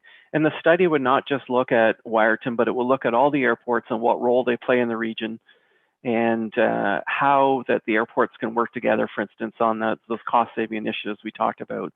But really, that would be the first step, is look at either there's an advantage or there isn't. We feel there's a big advantage to the regionalization, but answer those questions through the study. Creation of a plan to move forward. So conduct a study, create a plan to move forward, develop your master plan, and that master plan would look at how is the airport going to be self-sustaining? How are the airports in the area? Could they be reducing their costs of operating and increasing the usage of those airports? And then looking at implementing a plan to move forward. So this, we feel it's a 24-month turnaround. So I think time is of the essence. COVID is here, and COVID has affected the aerospace industry like every other one, but there's great opportunity for this airport because of some of the stuff coming out of COVID as well. So we feel that's the next steps to move forward. And we also know that working across Canada with airports big and small, that they're an incredible asset, but they can't stand alone with one municipality. They need to work as a regional model to move forward. So it's a great opportunity. It should be thought of as a regional asset because it is. It brings business and goods to the region, and we feel that's important moving forward. Thank you. Thank you, Mr. Gervais. Council, if I could see the screen, yeah, seeing everyone now. Is there any questions of anyone on council? Oh, of course, Councilor O'Leary, you had your hand up, so we'll start with you. Thank you, See Mr. Councilor Warden. Robinson as well. Thank you, Mr. Warden, and thank you, Trent, for your presentation.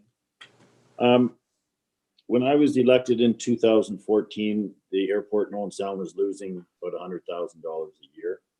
Today, that number is about $230,000. I guess my question is, would you know how many municipal airports there are in Ontario and how many are self-sustaining? Because the information we're given, there's very, very few that are self-sustaining. Warden, through you, I'm not sure offhand how many airports that there are in Ontario. I'm sorry, I can't remember. There is a significant number of municipal, as you're aware. I can't tell you how many of them are breaking even or not. I can tell you that we've had significant success with some of the airports that we're working with. One, we took over the small airport. They were had a deficit every year of $230,000. We took over 5 years ago, and we have them at a break-even point today. So it is possible.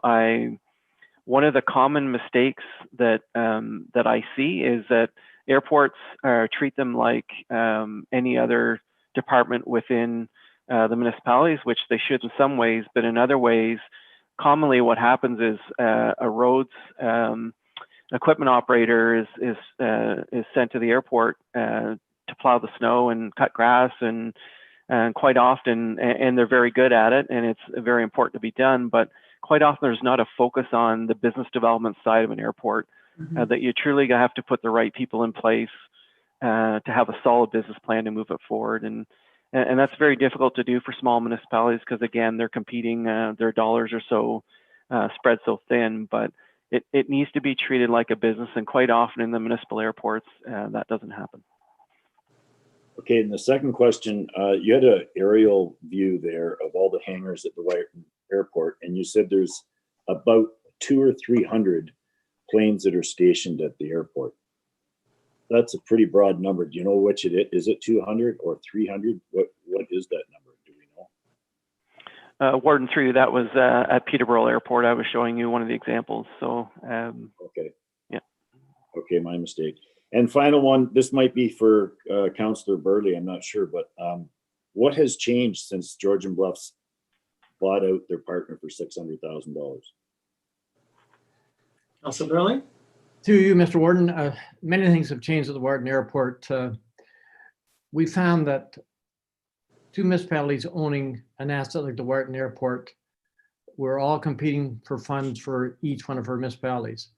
When we took over the airport, our first task was to start bringing the infrastructure up to a somewhat of a good standard.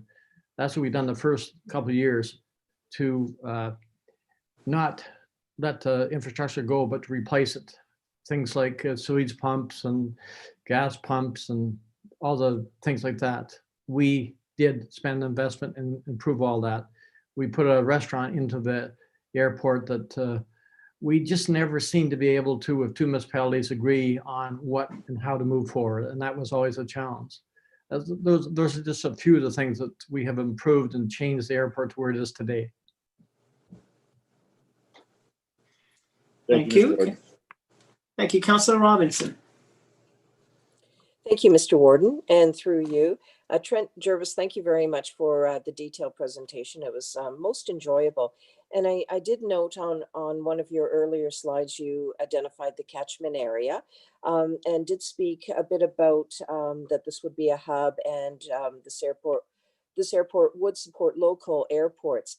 Being that there's another airport in Grey County that is a partnership between two Grey County lower tiers and one Bruce County lower tiers, I'm wondering if you could just briefly talk about potential partnerships or the synergy that may be developed through a master plan. Thank you.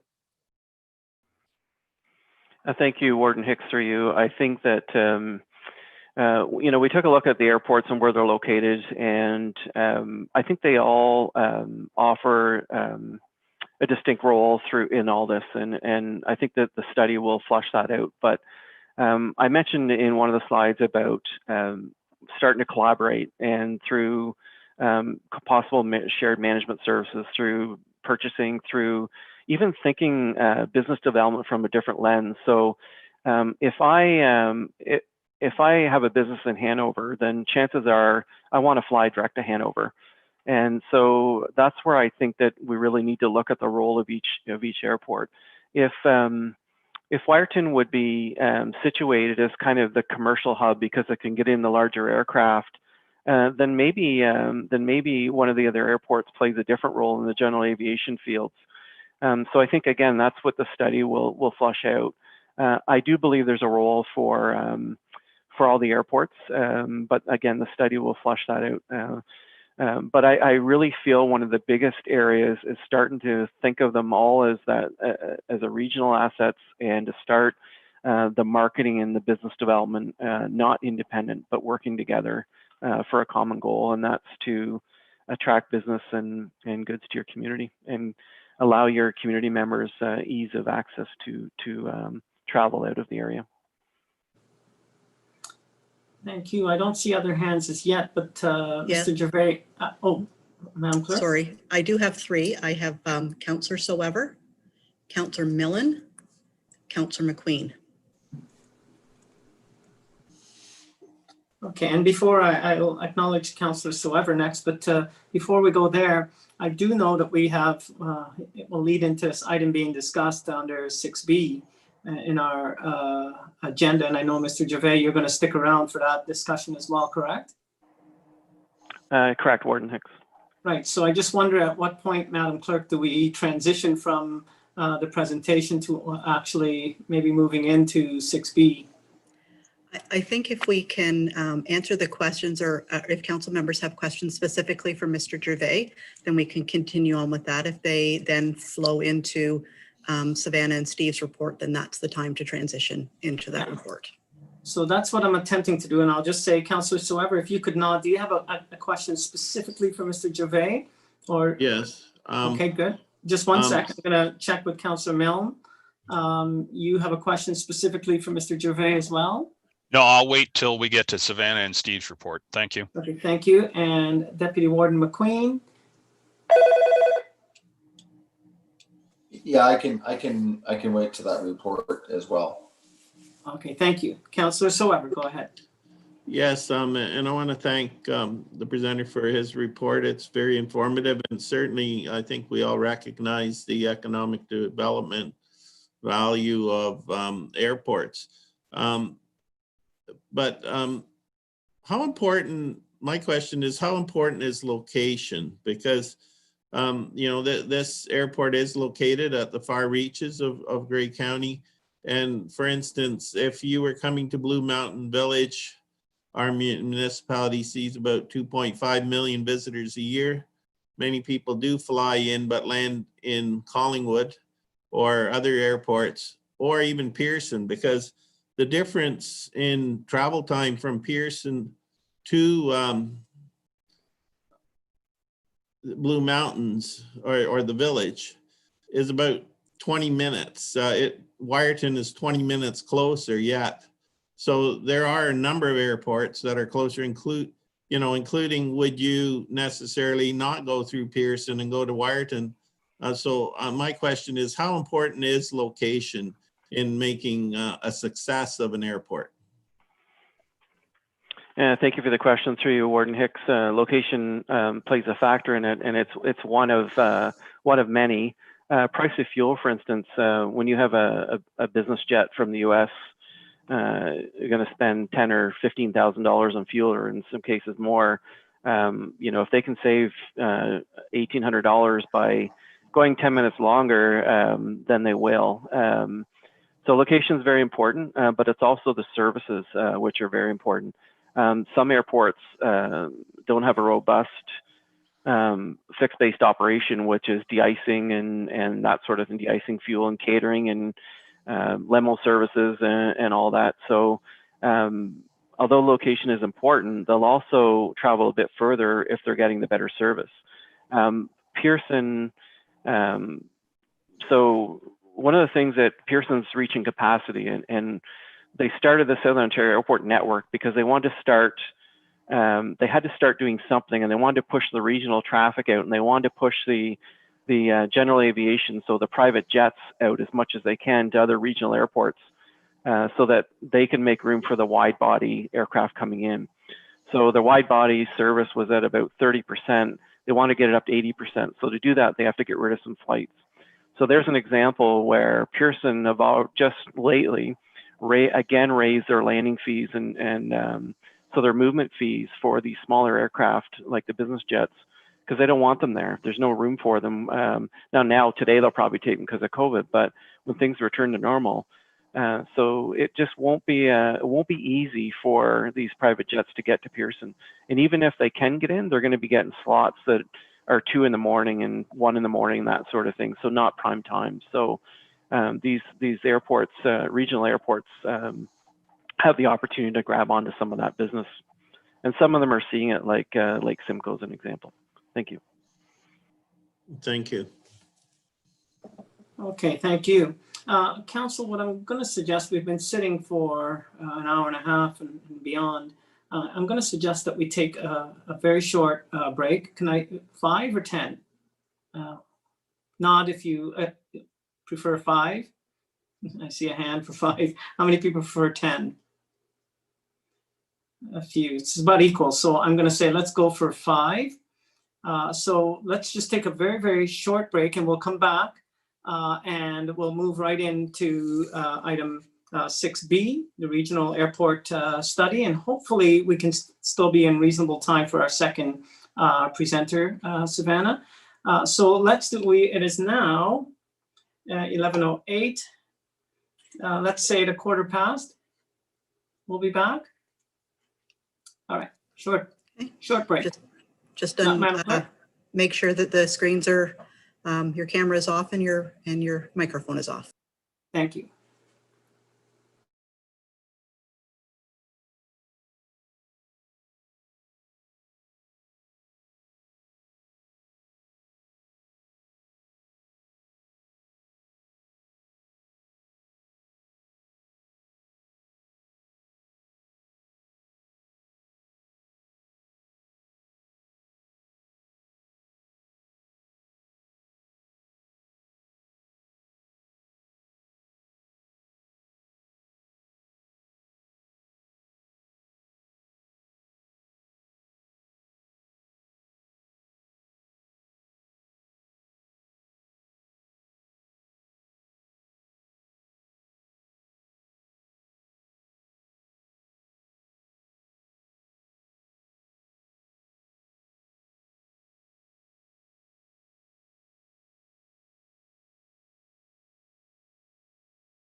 Okay, we are back. Give everyone a second to chime in.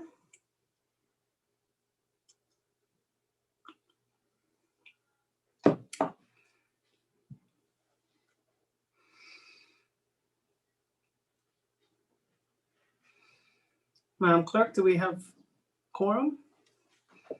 Let me just do a count.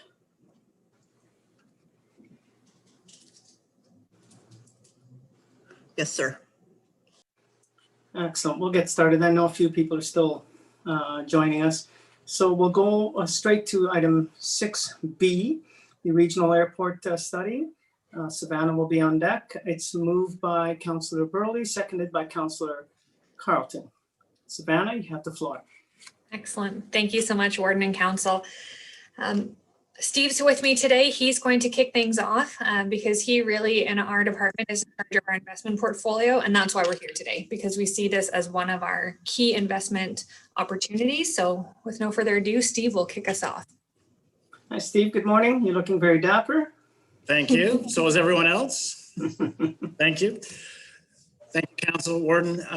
So in 2018, we started looking at Grey County's assets from an investment opportunity point of view. And at the time, we were all collectively focused on attracting nuclear suppliers to our region. And I think we've been very successful at that. But we also have other strengths and opportunities, and those are focused around wealth creating sectors. And those sectors, they're kind of you don't always hear them talk this way, but manufacturing, agriculture, and tourism, and now retirement or people attraction are all wealth producing. They bring wealth into the community. And in general, those sectors we're doing well in Grey County, and in particular, the housing developments. Our economic development goal is always to seek out and cultivate economic diversity and determine those unique competitive advantages.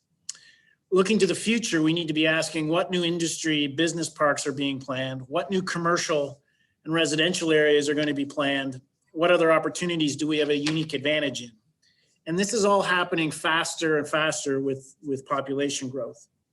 So today, when I look at Grey County, the most significant investment opportunities I see for Grey County are the continued Bruce Power supplier growth and expansion, the TC Energy $4 billion investment in Meaford with the potential green energy spinoffs and assessment growth. The Mennonite Metal Shop cluster in South Grey and Grey Highlands, which has the potential, in my mind, to attract large industrial players to the region. Hotel tourism, in particular, the Talisman Resort area.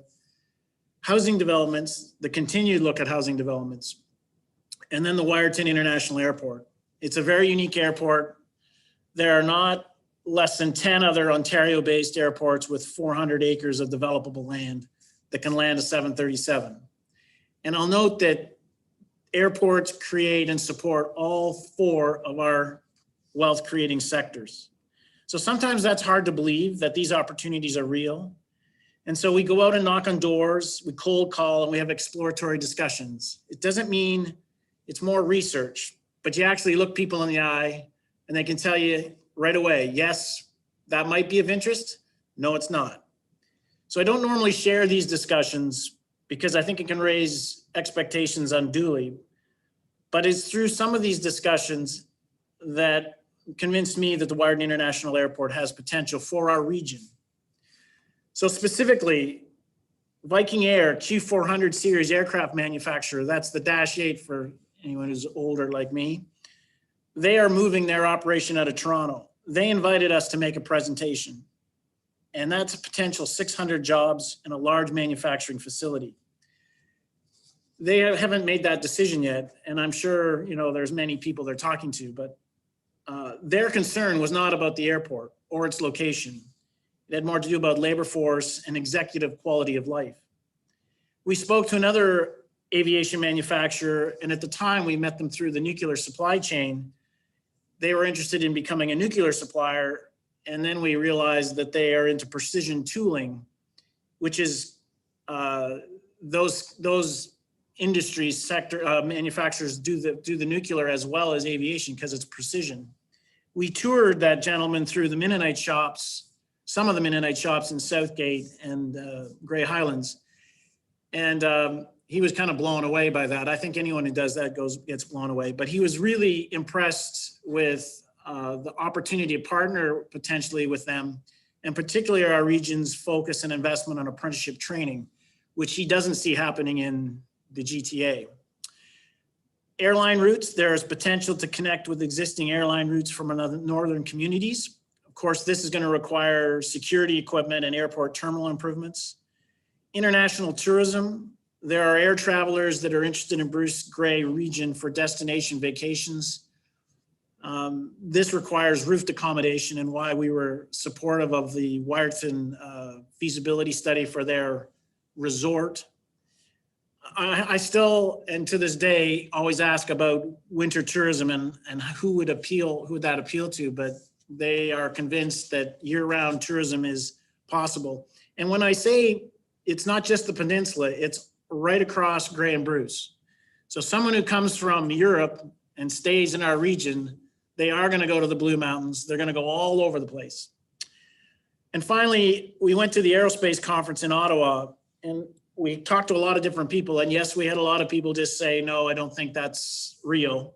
But we did talk to a couple that thought that might be of interest, in particular, a logistics carrier and cargo with interest in a location as potential cost savings. So they do not see the distance, particularly these MRO companies do not see distance as an issue. So we've seen some of this investment interest in the potential of the airport. We've seen how this unique asset, because it is unique, can be leveraged and complement our manufacturing sector and our tourism sector and have an impact right across Grey. And yes, we have a lot more work to do, and we need to have a plan and we need to invest. But most importantly, we need to have a commitment and direction, because that's frankly been missing. So I'll leave it to Savannah. Thanks, Steve. Yeah, so our staff, we have been committed to this, like Steve said, for 3 years now, because we continue to see the value, and the further conversations we have, we see more value in really pulling all of the region together, because those are the questions that we're being asked by these investors when they are coming here. And we are touring them right across Grey County and now into Bruce County as well, because it really does take a region to support an asset of this size. But that also means that the asset of this size will be able to give back to the region as a whole. So what we're asking for council today is the ability to do a regional airport study so that we can truly understand exactly what this asset is capable of, what changes can be made, what needs to be done differently from what's been done over the past years, so that we can understand the realness, the value, and actually have an action plan to go forward. We're not asking you to implement the action plan by any means. At this point, we purely want to be able to look at it. We truly believe that Trent and Lumax, they are the person to do that. They are the company to do that because they do have a strong record in regionalization, in looking at bringing airports to, as Councillor O'Leary asked about, within break-even point. Which we know is a big deal for airports. They're not generally something that makes money. They're normally something that costs a lot of money, but there are ways to make them self-sustaining. And we really truly believe that Trent and Lumax are the company to be able to look at that and figure that out for us. So we do have a commitment from RTO7 of 50% of the study cost to be able to do this, but the timeline is tight because their funding on fiscal year runs out March 31st. So that is why you will see such a long recommendation in front of you about asking permission to take our 2021 budget of $10,000 and spend that now ahead of budget deliberation so that we can get that study done and realize that $20,000 contribution from RTO7 as well as $10,000 from Georgian Bluffs.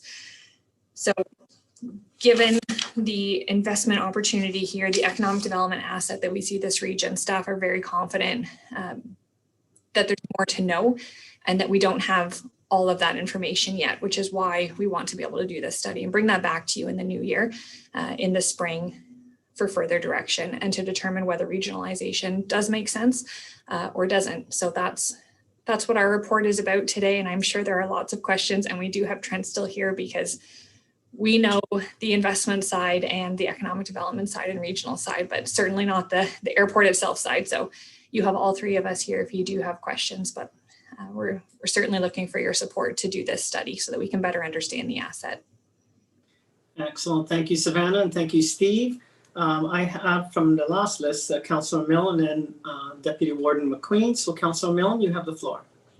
Thank you, Mr. Warden. And just a quick comment and then a couple questions. One paragraph or part of a paragraph in the report, it says Lumex is also proposing to undertake a regional assessment of the municipal airports within this study in order to develop a coordinated strategy and building on synergies while finding efficiencies. That's almost breathtaking. I mean, speechwriters across the world applaud you. That was amazing. But anyway, nonetheless, I do support doing the study, absolutely, because we do need, as Savannah and Steve have rightly outlined, we need the information, absolutely, to do that. But my two questions are, first of all, where's Bruce County's contribution? And the second question is, and no disrespect to Mr. Gervais and his broad knowledge of the industry, obviously, but they currently operate the airport in Wyerton. And I'm just wondering how objective really can they be if they already have one oar in the water and now they're being asked for, do a study to tell us whether we should put both oars in the water. I just need a little bit of help around that. I don't want to say conflict of interest, but that close association there. Can you help me with that, please? Savannah? Yes, absolutely. Through you, Mr. Warden. Bruce County has been involved in a couple conversations that Mayor has put together through Georgian Bluffs. At this point, we've not asked them for a contribution, and we hadn't intended to ask them for a contribution towards this because they are just now learning about this as an opportunity where we have been working on it and investing in it for the last couple of years. So we didn't think it was appropriate to ask them for a contribution, but we are certainly asking next steps after this is that Trent would go to Bruce County and start the conversation with them while the study is happening so that when we do come out with some findings, they have the information that they need to start that conversation more broadly about what it could look like to be involved. But at this point, it's been very preliminary. There is certainly interest to look at it because they do see the potential for the peninsula and over to the shores on Lake Huron. But that is where we're at right now. So that is next step after this council presentation. He'll be headed to Bruce County with that request to start sharing the information. And then in terms of Trent might also have some answers for this about our request to look at Trent specifically for it. But what we see, given the timelines that we have and given the knowledge that he brings, he was hired by Georgian Bluffs because of that knowledge. And he has been working intimately with the airport. So he's able to start us at a position where we wouldn't be able to start right off the bat by bringing somebody in who has no background in Wyerton at all. And there have been studies done in the past and they sit on shelves because they don't have the proper knowledge and the proper approach. So what the hope is by having somebody who's actually invested their company in this airport, they can help us start ahead of the game, but they can also see because we know that Trent does not believe that how things are operating right now are how they should continue. And I don't want to put words in your mouth. So Trent, I don't know if you had anything that you wanted to add to that, but you definitely don't want to see status quo. We don't want to see status quo with the airport. That is for sure. Do you have anything to add? Thanks, Savannah. Warden Hicks, through you. So I just wanted to mention that currently, right now, we don't have a long-term commitment on managing the airport. We're in on a month-to-month basis, and we were asked by Georgian Bluffs to step in to help after their manager left. So for me, to date, I've been involved in a number of meetings and conversations and traveled many times to the area. And we actually haven't charged anything for this work. I have a real passion for when I see opportunity for municipalities. And so, as far as conflict goes, I just don't feel that there is one, because we don't have a contract to speak with Georgian Bluffs. We're helping them on an interim basis, and the study is going to be vetted by many individuals for that to ensure that it's transparent. And the study isn't looking at, you know, who should manage the airport. It's really about what's the opportunity to the region. So it's not the idea is not to address the governance of the airport. It's just really to look at is there an opportunity or isn't there to become a regional airport, and to look at a regional model for the airports. Thank you. Thank you, Mr. Gervais. Next, I acknowledge Deputy Warden McQueen. Well, thank you, Mr. Warden. And just following up with Councillor Millen, he sort of took my two comments, but just following up with Bruce County, that was sort of my thought is if it's being looked upon as a regional airport, then regionally, I think Bruce County has certainly great interest in this. And, you know, I would certainly prefer to see them part of the paying for part of the cost of the study.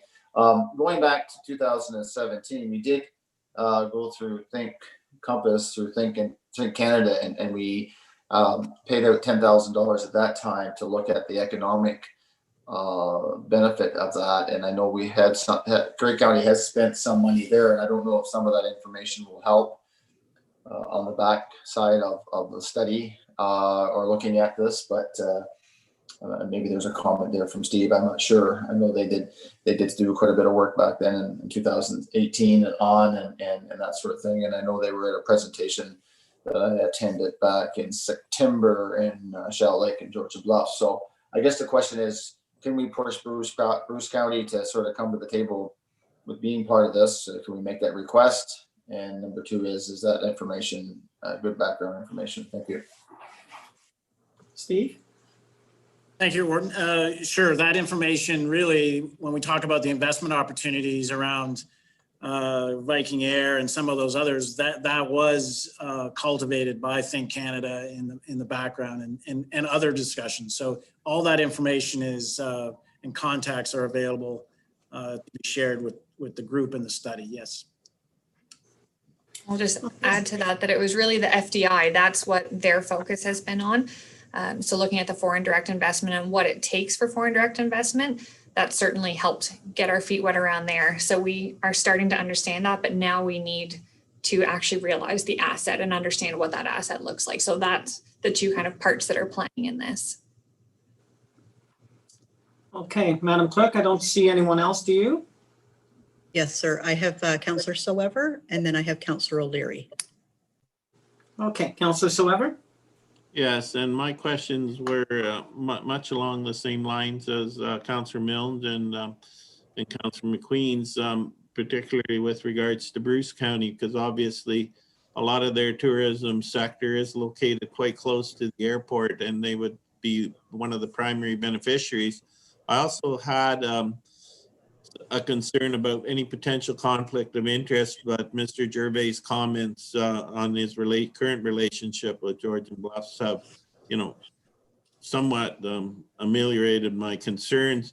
However, I think we do need to be careful in that obviously his firm is well qualified to run the potential airport, and any recommendations he might make in his report with regard to that, I wouldn't want them to preclude him bidding on a contract to manage the airport, because he seems to have done so well with some of the others. Thank you, sir. Councillor O'Leary. Thank you, Mr. Warden. I just wanted to comment on something that I think should be on the top burner here. We lose money on our long-term care homes because we're committed to our seniors. And I'd like to think we're about to make a big splash on affordable housing and attainable housing, because we're looking after our most vulnerable. And when I look at the airport, the people that use airports, that's a long ways from looking after our most vulnerable. And I just want to make that point that the feasibility study is going to be huge for me when we look at this report, but I'm certainly not against getting the report. And I certainly never get sick of the enthusiasm from Savannah and Steve. So thanks so much. Ditto. Councillor Potter. Thank you. And I guess just to follow up on that, I'm certainly in favor of doing a study, but I wonder if it isn't a little too narrow in that we're looking at one airport and one option. And I wonder if we need to look at this, if we're really looking at it on a regional basis. Why are we not looking beyond just the Wyerton Airport? Maybe it should be part of a regional strategy. And secondly, you know, years ago we were hearing how the Collingwood Airport was doomed to failure, and now it's going stronger than ever, and it has gone into private ownership. And I perhaps there's a model there, and I'm by no means an expert on it, but maybe there's a model there that we should be looking at as to how we could operate an airport more efficiently and more prosperously. But I'm with Councillor O'Leary. I don't like the idea that people who can afford an airplane are able to fly in and out at a relatively modest fee when we don't have enough housing for young families who are trying to locate here and trying to find work here. Right, and Councillor Potter, I would point out that Clearview Airport, which borders my old family dairy farm, is not that far off either. Savannah, if I might add too, and Edenvale. So, you know, they're all within close proximity. Savannah? Sure. Yes, through you, Warden.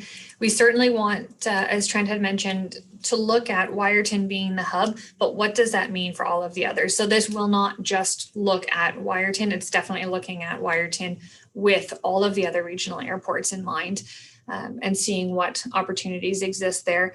And the focus very much being on that business investment side. So trying to find out what opportunities there are to enhance the business and economic drivers in the region, to provide more jobs and to provide more opportunities for our residents and future residents who will come in as well. So that the focus, even though tourism is certainly a component of it, and it will be a big component of it, we don't want to forget about the business side and the MRO side of this as well, because we really see this as a dual benefit. So we just wanted to remind that as well, but that will all come through the study. Excellent, thank you. I think we've had good discussion. I don't see any other hands, Madam Clerk. I'm looking to call the question if there are no other. I don't see any more. Excellent. I'd like to call the question on receiving this report and proceeding with the regional airport study. Is there anyone opposed? I don't see any, so I'm going to say that that is carried. Thank you very, very much. We'll go back now to the second delegation, Chad Richards. I saw him during the break. Yep, I'm here, Mr. Warden. Right. Are you going to be introducing him, Savannah? Okay. Yes, absolutely. Thank you, Warden and Council. Very pleased to have Chad Richards here with us today from the Nuclear Innovation Institute. And a good segue, considering we were just talking about investment opportunities and airport and how we came across this. NII and all of the work with Bruce Power has certainly been part of that. And Chad is new to the NII and is the director for the Clean Energy Frontier program. And as you might recall, a couple years ago, James Cognac was here in front of council looking to develop a tri-county regional liaison committee with Bruce Gray and Huron to help bring the suppliers to the area. And have since, we've had over 60 suppliers locate to the area thanks to regional effort, which has been really exciting. And because of the success there, the group and Bruce Power and NII have seen opportunities for transition. So that transition is beginning, and we wanted to make sure that with council had the opportunity to hear from Chad and see where that transition is going and determine our support moving forward as we continue through this. So I will not take any more time because Chad, I know you have a presentation and lots of information to share about the Clean Energy Frontier program. So I will turn it over to you. Absolutely. Thanks very much, Savannah. And I'm just going to share my screen and hopefully we don't run into any technical glitches.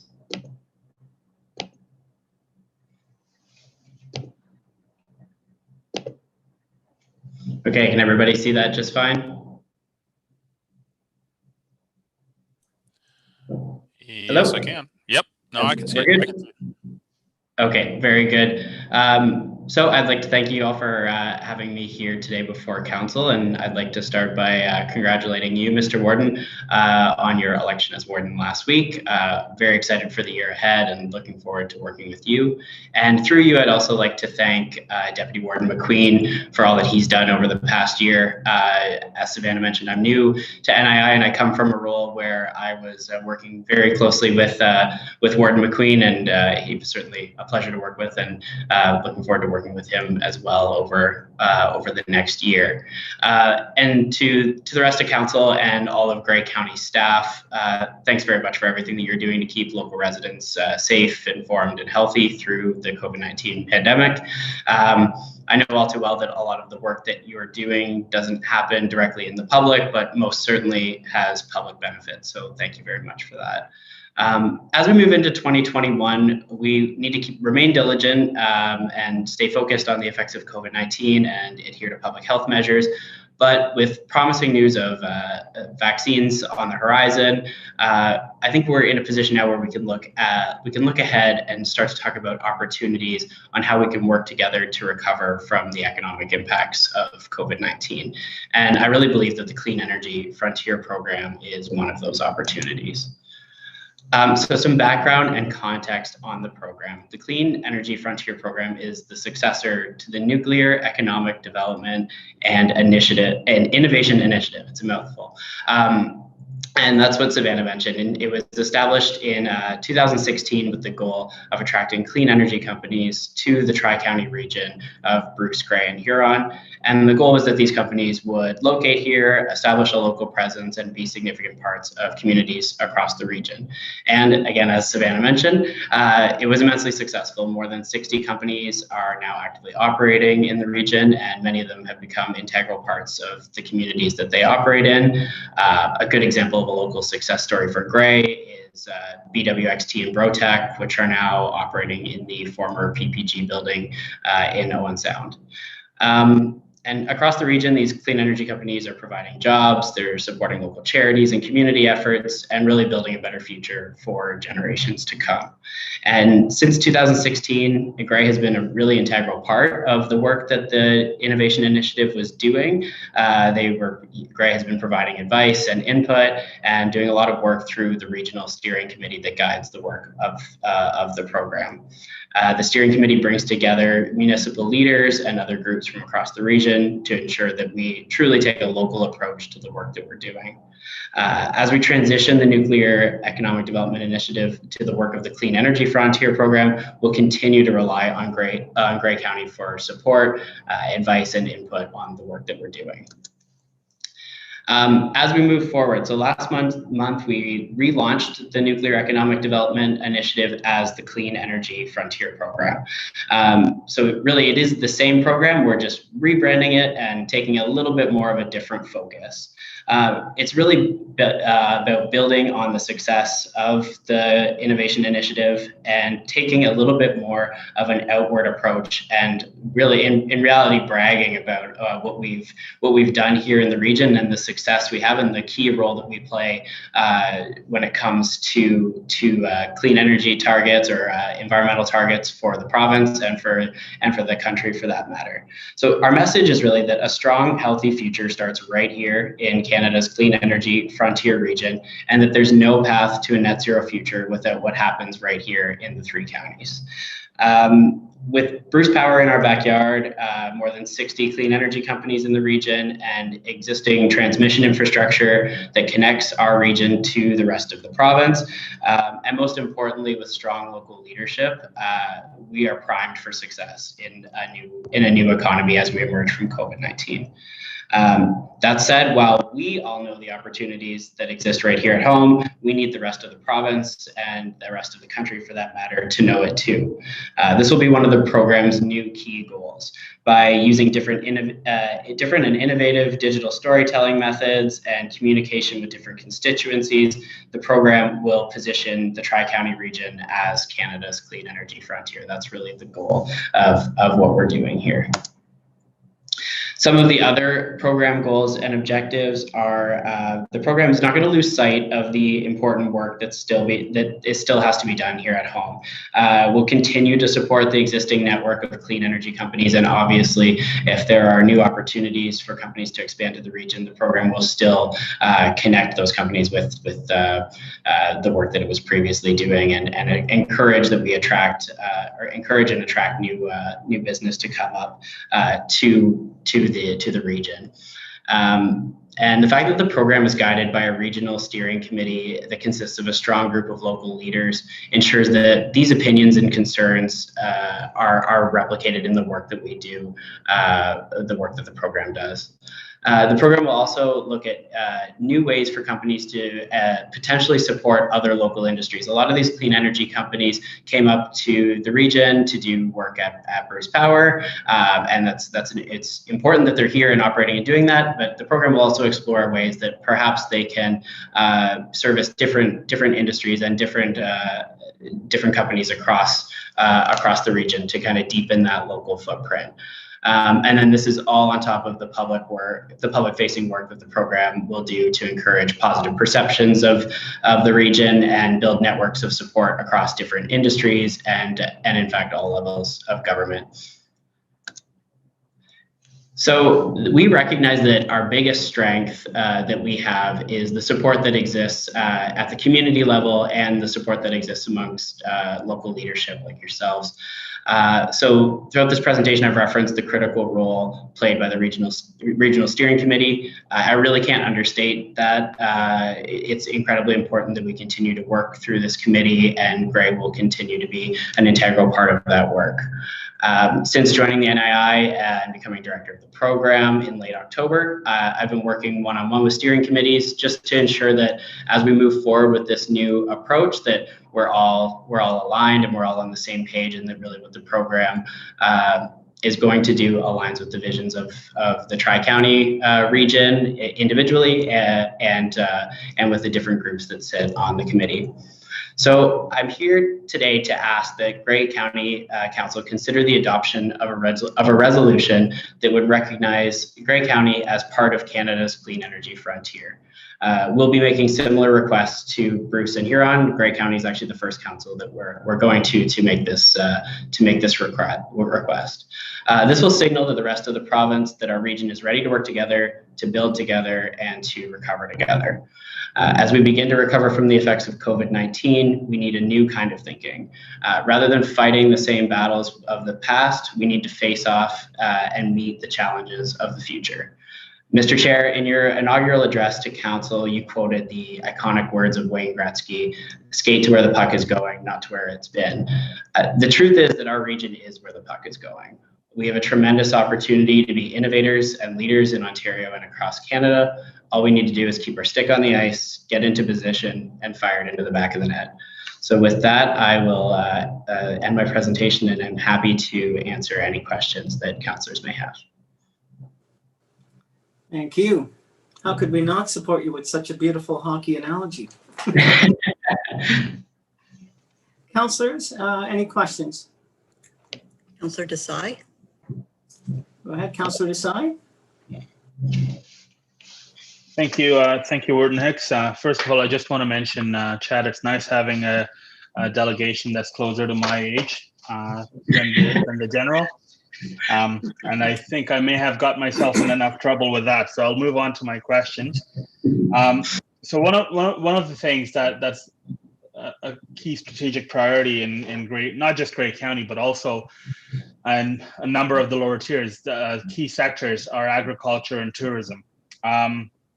How would you envision the program working with those key strategic priorities in Grey County and the lower tiers?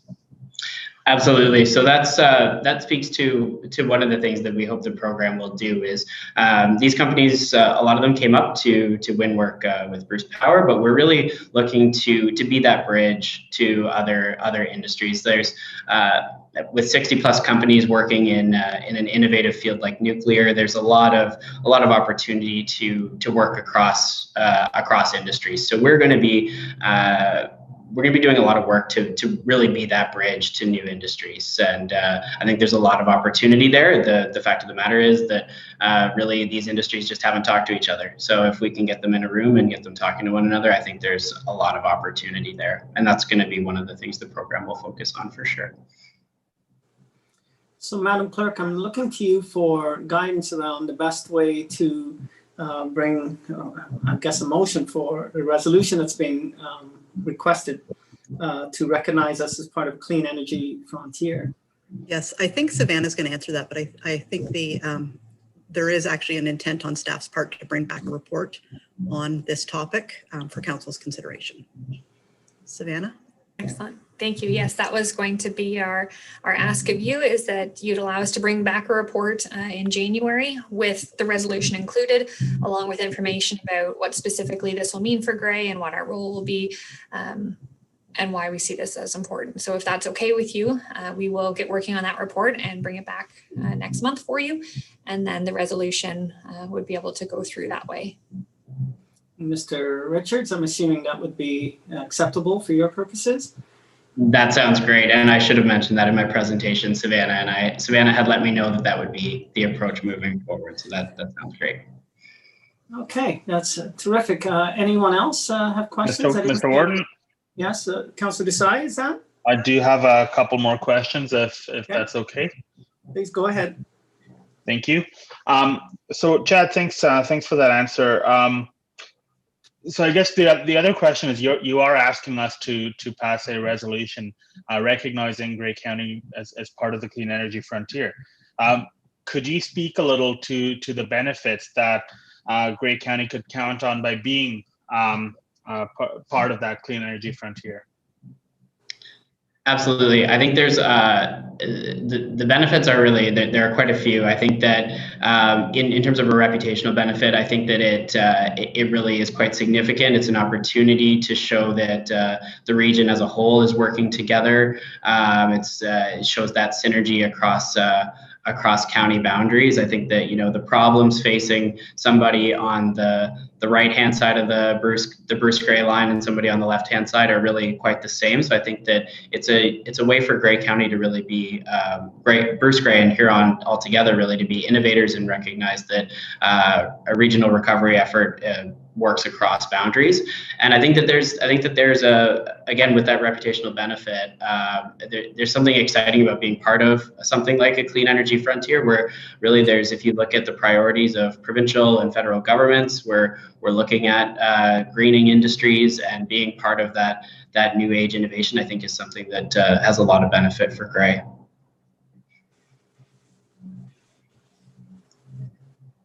Mr. Warden, I do have one last question. I do want to show my appreciation to Bruce Power for the leadership and the community supports that they've provided during the pandemic, whether it was in terms of the PPE donations that they'd made and organizing PPE purchases for small businesses across the county, or whether it was in the form of donating funds to local food banks. Chad, in his presentation, he mentioned a number of other companies that had joined hands with Bruce Power to provide community supports during this pandemic. I've been unfamiliar, I'm less familiar with these companies that have provided these supports. So I was wondering if Chad could speak a little more to the supports that these companies provided during the pandemic. Absolutely, happy to. So yeah, obviously, I mean the benefit that we have from having Bruce Power right in our backyard, and the amazing work that they've done over the course of the pandemic to provide PPE definitely is massive. But I do think the suppliers across the region are doing what they can. Obviously, they're not as, they don't have quite the firepower that an organization like Bruce Power has. But I look at different innovative ways to support communities. For example, NPX, which is a nuclear supply chain company, they're working with the United Way of Bruce Grey to develop a local dashboard to provide information on different needs of the charity in the region. And I think that what the program will be squarely focused on is ensuring that that these companies that are here deepen those footprints, and that we can connect them with opportunities to be more heavily involved in the region. Councillor Desai, you're good? Yep, thank you, Mr. Warden. No further questions. Very welcome. Madam Clerk, I don't see anyone else. Do you? No, sir. Excellent. So with that, I'll thank you, Mr. Richards, and we can look forward to seeing something come back from staff, I guess, in the next month. That's great. Thank you for having me here today. Thank you for being here. Okay, we're moving on to item 6C now, which is proposed amendments to DC charges bylaws. It is being moved by Councillor O'Leary and seconded by Councillor Potter. Who do we have on that? Kevin Wepler, I guess, right? Thank you, Mr. Warren. I can start off. It's Randy here. Okay. And if I miss anything, Kevin can help fill in any gaps. So good morning, Mr. Warden and county councillors. In September of this year, council supported in principle proposed changes to the county's development charges bylaws that would help to encourage more rental housing, nonprofit housing, and detached additional dwelling units by exempting these developments from a county development charge. Other proposed changes included alignment with some of the recent changes to the Development Charges Act, supporting incentives related to the Community Improvement Plan program, and considering development charge credits for qualifying redevelopment projects, for example, converting commercial buildings to residential uses. Notice of the public meeting was circulated and posted in a local newspaper in accordance with the Development Charges Act, and the public meeting was held on October 22nd. No comments were received prior to the public meeting or following the public meeting. Some revisions are being proposed to the development charge bylaw amendments. However, staff are of the view that the revisions are minor in nature and maintain the spirit and intent of the changes presented at the public meeting, and therefore we are recommending that an additional public meeting is not required. Just to touch on some of the highlights of the proposed revisions to the bylaw amendments that's outlined in the staff report. Most of the revisions clarify defined terms and add some further details regarding how these exemptions will be administered. Definitions regarding land lease and life lease developments have been clarified by using definitions under existing legislation. And land lease or life lease developments would qualify for a deferral of development charges until time of occupancy, but they would not qualify for an exemption to county development charges. We also clarified in the report that nonprofit housing developments, making sure that they capture the nonprofit housing providers in our region as previously supported by County Council. Staff are recommending that nonprofit housing developments would be exempt outright. And what that means is that they would not be required to enter into an agreement to be exempt from county development charges, as staff feel there are existing safeguards in place that would ensure that nonprofit housing units would remain as such. For purpose-built rental housing and what we're calling Community Improvement Plan incentivized developments, staff created a new class of conditional exemption, whereby payment of the county development charges would be deferred from the start of construction to the end of a period of 20 years after occupancy. If the units do not remain as rental units, for example, or if there is a change in the original exempted use within that 20-year period, so say, for example, if someone proposed to convert the rental units to condo units, then the county would be able to require payment of the county development charges, which would be based on the charges due at time of building permit with any applicable interest. This is to address council's previous comments to ensure that if exemptions are being provided for these types of developments, making sure that they actually remain as rental housing units for a period of time. These would be administered through agreements between the county and the developer, which we are calling deferral and conditional exemption agreements. And these agreements, what we're proposing is that they would be registered on title and would stand in priority of any encumbrance later registered on that title. And there was a typo in the report. I put in there any encumbrance. It's any encumbrance later registered on that title. So any encumbrance is registered after the registration agreement is what we're recommending this agreement would stand in priority of that.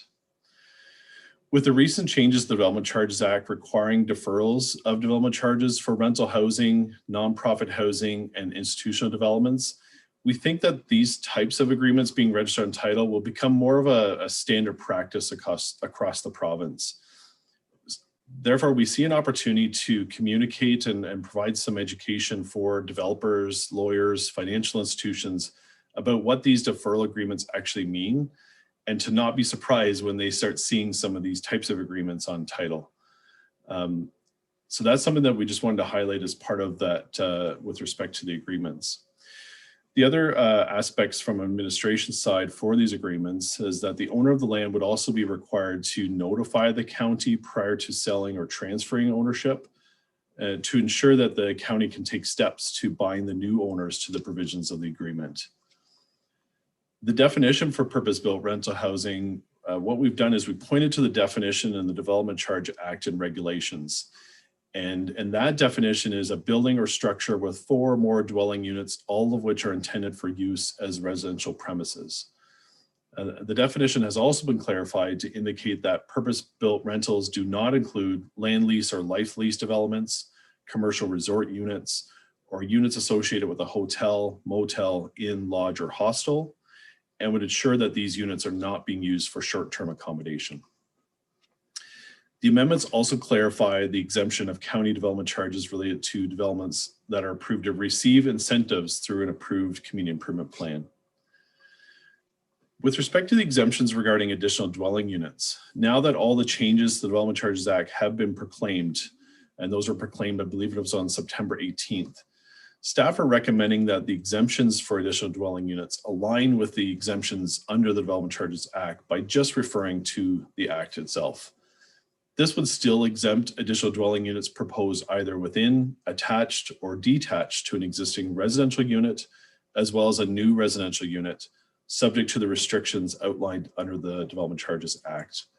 And the provisions for the additional dwelling units under the Act are shown in the tables that we've copied under pages 5 and 6 of the report. In terms of other proposed changes, staff are recommending that the development charge deferral policy be revised to include the administrative requirements associated with that deferral and conditional exemption agreement, and will identify at a minimum the requirements identified as highlighted earlier. These matters will be included in the policy prior to bringing it forward for council's consideration. Should council support the proposed amendments to the county's development charge bylaws, there will be a potential loss in anticipated development charge revenue going forward for the period of the current development charge background study. Staff had previously estimated that this could be approximately $250,000 to $300,000 on an average annual basis. However, we noted that some of the proposed amendments are difficult to estimate the potential revenue loss. There has been an increase recently in proposed rental housing developments, either through pre-submission consultations or recent applications, which is fantastic news because they're desperately needed. And therefore, the potential loss in development charge revenue could be higher than the estimated amounts. These amendments, however, align with council's objectives to encourage more affordable housing options throughout the county, including encouraging more rental housing and nonprofit housing. Staff will continue to monitor this, and should the vacancy rate return to healthy levels, council could consider reinstating development charges for purpose-built rental housing. So should committee of the whole support the proposed revisions as outlined in this report, staff will finalize those amendments and a revised deferral policy and bring that back for council's consideration in January.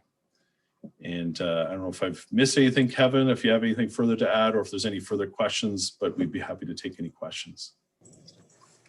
Thank you, Randy. Kevin, is there anything you wish to add? No, Randy's done a really good job. Just the item of the deferral agreements, I think we'd end up in this with anyway, based on where the Development Charges Act is, we're required for example, for profit builds of these, we would have to have a deferral plan for them. So again, I think we'd end up in the same situation here, except this is just a deferral with an exemption carrot that the county's putting forward to try to encourage these builds. So. Thank you, Kevin. Council, any questions? I have Councillor Millen.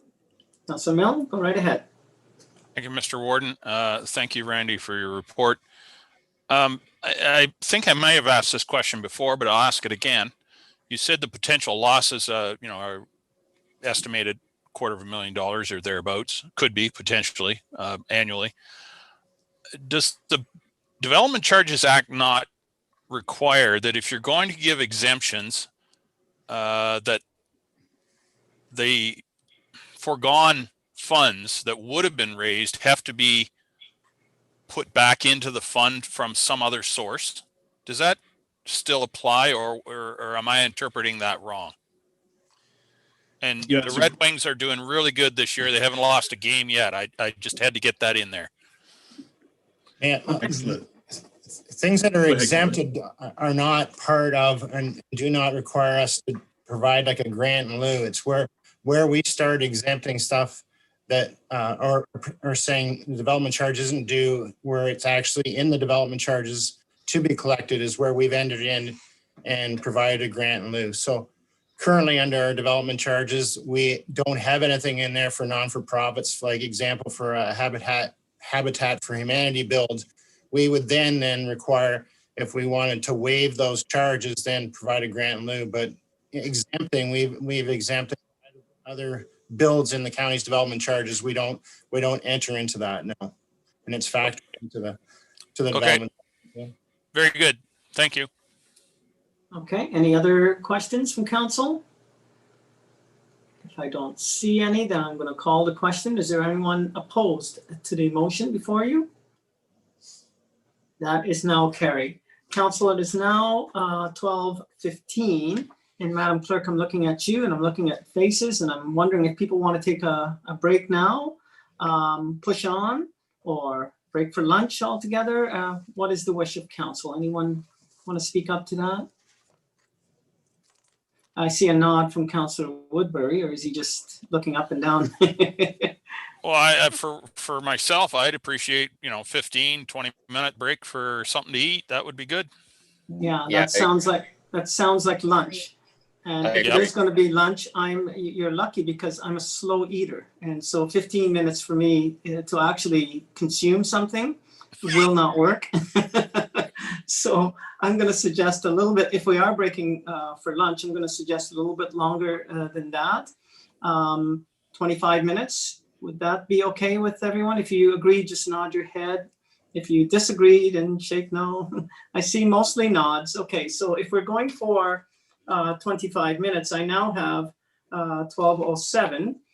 So could we say 12:30? Sorry, 12:30. Does 12:30 work for everyone? Okay, so 12:30 on the clock. We'll be back. We'll take a break until then. Turn off your microphones and video, and we'll see you at 12:30.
Hello, everyone.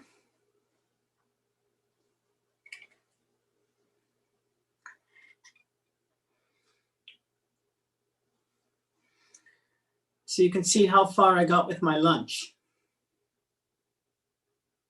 I got the peanut butter sandwich made. I got my milk, got my fruit, but nothing got eaten. So that's for later. Madam Clerk, do we have a quorum? Yes, we do. Excellent, then. I'm gonna push along, get things started. We are dealing with item 6D now, which is the update on changes to the Endangered Species Act, the county's comments with respect to that. That item is moved by Councillor Burley and seconded by Councillor Carlton. And I believe, Randy, you have to stay, or is it going to be Scott? Scott's going to take this one, Mr. Warden. Okay, thank you. Scott, you have the floor. Yeah, thank you, Warden Hicks and members of council. So what you have before you is an update report on the changes to the Endangered Species Act. And I will say I had significant help on this report from Hiba Hussein and Randy in our department. So I thank the two of them. And if you see my eyes dart away from the screen, it's because I'm getting a message that I've gone off track with some of my information from them. So I'll try to keep attention to both. But yeah. Council may recall that in both February and May of 2019, we had some reports through Council on some of the proposed changes at that time to the Endangered Species Act that the Ontario government was looking at making. And through those reports, the county submitted comments back to the government on those documents. I suspect some of these changes would have progressed quicker, but with the current pandemic situation, obviously a lot of things have gotten delayed. What we have before us is sort of a follow-up to those two in looking at the establishment of new regulations with respect to what's being called the Species at Risk Conservation Fund and the Species at Risk Conservation Trust. So it would be the Conservation Trust that is obviously administering the Conservation Fund. And more specifically, what the government has looked at this stage is regulations for 6 very specific species at this stage: butternut trees, barn swallows, eastern meadowlarks, bobolinks, eastern whippoorwills, and Blanding's turtles, specific in the Canadian Shield region for the Blanding's turtles. Certainly, the first 4, the butternuts, the barn swallows, the bobolinks, and the eastern meadowlarks, are fairly commonly found in Grey County, and we do encounter these species as we're looking at development projects across the county. What this new system would allow for is it would give proponents, whether they be a private developer or whether it even be the county looking at, say, a new building or infrastructure project, the ability to get approval from the Ministry of the Environment, Conservation and Parks to pay into a fund which would then allow us to either remove or harm habitat related to one of the aforementioned 6 species. So these types of authorizations aren't completely new. We have seen in the past certain scenarios where, say, somebody was allowed to cut down a butternut tree in exchange for planting 2 butternut trees elsewhere. However, what this new process would do is, rather than requiring the proponent then in that example to plant those 2 butternut trees elsewhere, it would allow the proponent to pay into a fund, and those funds would then be administered to third-party groups that would undertake what the province calls those beneficial actions. So as I said, the Conservation Trust would administer those funds. They wouldn't be spending the money directly. Rather, they would be doling that money out to third parties that would then either look to establish habitat elsewhere, to, say, rehabilitate habitat elsewhere, or to put the money towards specific research that is going to the recovery of these 6 species. They have released funding formulas for each of the 6 species. They are fairly complicated. We've shared one of the funding formulas in the report for you with an example on the eastern whippoorwill, but I won't go through that in detail. The province has been very explicit that it's still the Ministry of the Environment, Conservation and Parks that's making the authorizations. So as a proponent, you're still dealing with the ministry staff, but it's the board that's doling out the money. Now, the board themselves can't purchase property or can't do projects on their own.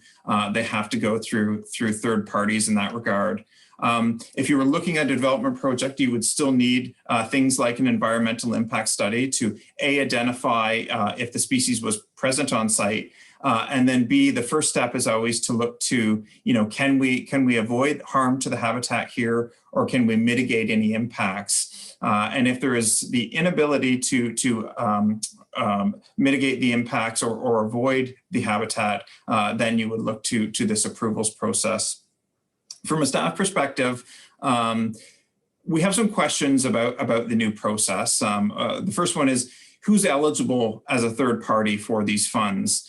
So for example, would it be groups like Ontario Nature or the Escarpment Biosphere Reserve? Or could it be municipalities themselves if we were looking to establish habitat, or a conservation authority in that regard? Another question we have, and we think this one is key, is will the funds in any way be kept local? So if a development project in Grey County is paying into the fund because they're destroying habitat for one of the grassland birds, will that conservation trust try to give money back to a group in Grey County that's looking to establish or rehabilitate habitat here? One of our other questions is around the term avoidance or mitigation. We feel that there needs to be clear guidance from the province on what this means. So for example, if you're developing a plan of subdivision, is avoidance, well, there's nowhere else on the property that I could develop, therefore I need to pay into the fund? Or would avoidance be, well, maybe I should look at a different property if I can't avoid the habitat on this property? And what does it mean to mitigate before you go to this final result of paying into the fund? And one of our other questions is with respect to why the new agency is needed and why this couldn't be administered by Ministry of the Environment, Conservation and Parks staff in that regard, and whether or not their staff will have the ability to keep up with the requests for authorizations in a timely fashion. One of the purported goals of establishing this agency and establishing this process is to, in some cases, try to speed up development approvals. And we just want to make sure that the ministry is adequately staffed in that regard to handle the requests that they might come in. Finally, we'd also like to know whether or not the province is looking at additional species being added by regulation in the future, or whether we really are just looking at these 6 species. With respect to the financial impacts of this change, as I said, it could impact proponents or developers, or it could impact counties or municipalities themselves as they look to do projects. It is tough to know what the financial impact is. because, as I said, you'd still need to do the environmental impact studies, and you still need to look to mitigate or avoid first before you go to paying into this fund. That said, one of our questions in the earlier report is, what is the formula for paying into the fund? And so the province has shared that with us now, and we certainly appreciate the effort that's gone into trying to establish that formula in a fair fashion, and hopefully it can be equitable to proponents, big or small, in that regard. At this stage, our recommendation to Committee of the Whole is that you consider receiving the report. We would like to share the report with member municipalities throughout Grey County, as well as our 4 conservation authorities. And then we're seeking to submit this report to the province through the environmental registry posting in advance of these minutes going to council at the January 14th meeting. So that's all the comments I have at this stage, but certainly be happy to take any questions if there are any. Thank you, Scott. Council, are there any questions? I see Councillor Millen. Councillor Millen, go ahead. Thank you, Mr. Warden. Thank you, Scott, for the report. I'm just wondering how successful, as you say, these types of things have been tried in the past, and how successful generally have they been to, say, develop potentially new habitat for the swallows, over there, and have the swallows actually go over there? I mean, it's one thing to plant a tree over there, but to tell the birds that, no, you got to go over there, how successful has that been? Yeah, through you, Mr. Warden. That was one of our questions in one of the earlier reports, because at that time we didn't know what species were being considered. And as you've pointed out, Councillor Milne, in some cases, planting trees can be relatively straightforward. And that was definitely seen as a acceptable option among some of the biologists and ecologists we deal with in looking at the butternut trees. And we have examples locally where we can point to developers that remove the trees and plant it elsewhere. With respect to relocating habitat or establishing habitat elsewhere, we've definitely heard mixed opinions from some of the local ecologists that we deal with, and even in some cases conservation authority staff. Ideally, if we can look at establishing that habitat maybe very close or adjacent to the site, that's perhaps most beneficial. But certainly, as you've pointed out, we can't guarantee that the species will safely relocate to that new site. And that goes back to staff's comment about wanting to make sure that, if this new agency is collecting monies, that they try to be spent as local as possible. So maybe it's not the municipal level, but maybe we look at the watershed as a meaningful boundary in that regard. And then if the province looks to broaden this approach and look at regulations for other species, that there be significant consideration given to what species could be relocated or reestablished elsewhere versus where it might be less advantageous. Very good. Thank you. Thank you. Other questions? Madam Clerk, I don't see anyone. No, sir, I don't see any more either. Okay, so if that's the case, then I will call the question on the motion. Is there anyone opposed to the motion? And that is carried. Thank you. Moving on to item 6E, which is the Next Generation 911. That item has been moved by Councillor Woodbury and seconded by Councillor O'Leary. And Randy, I believe you have the floor again. Thank you, Warden Hicks. Yes, this is a report with respect to what's called Next Generation 911, and also a report regarding our current primary public safety answering point being Owen Sound Police Services, and getting direction to enter into negotiations for contract renewal with them.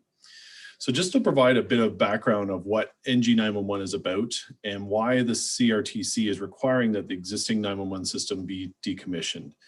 So the current 911 network and system in Canada was primarily designed for a landline system associated with a fixed address. Improvements to the system have been made over the years to adapt to cell phone technologies. However, the current system cannot handle digital information required to improve the ability to locate callers. There's also been a steady decrease in the use of landlines and a rapid increase, obviously, in the use of cell phones calling 911.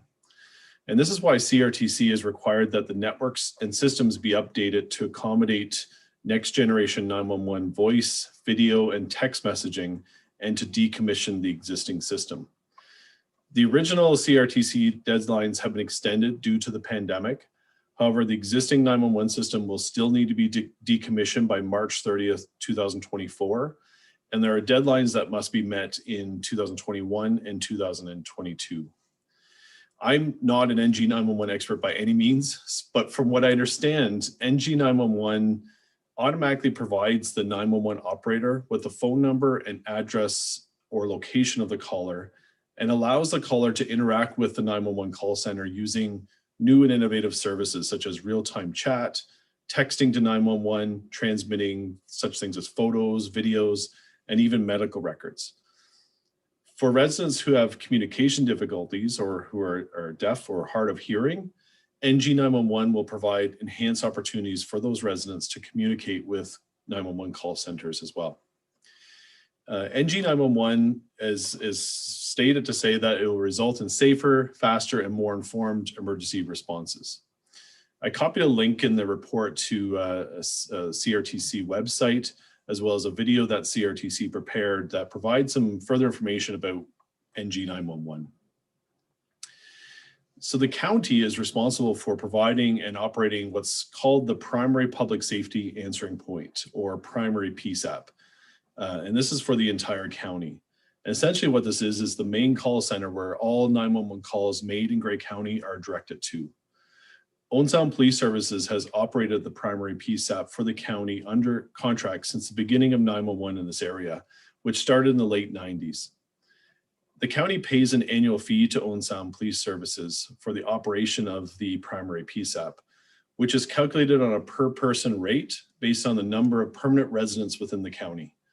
The current per resident rate is 56 cents per person, and the permanent population based on the 2016 census was just under 94,000 people. So this works out to be a total cost per year of just over $52,500. The current agreement with Owen Sound Police Services expires this year. However, there are provisions in the current contract for automatic renewal. The existing contract does not include wording with respect to service expectations regarding NG911. And therefore, staff feel it is prudent for the county to enter into discussions with Owen Sound Police Services on a new contract that will identify those requirements associated with NG911. Owen Sound Police Services has been actively working on upgrades to the call center infrastructure, software, licensing, and training for staff in order to be ready for NG911. Owen Sound Police Service is actually leading municipal service in Ontario and the only fire dispatch in Ontario when it comes to NG911 preparedness.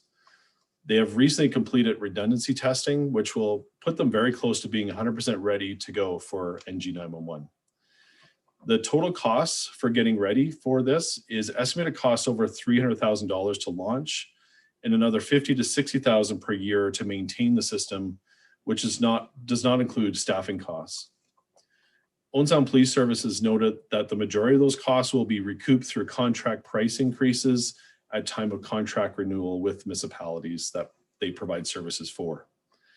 The current estimated costs provided by Owen Sound Police Services for the primary PSAPs on a per residence basis would be phased in over the next 5 years, with 2021 being estimated approximately 67 cents per resident and increasing approximately 2 cents per resident each year, with the 2025 estimate cost being 75 cents per resident.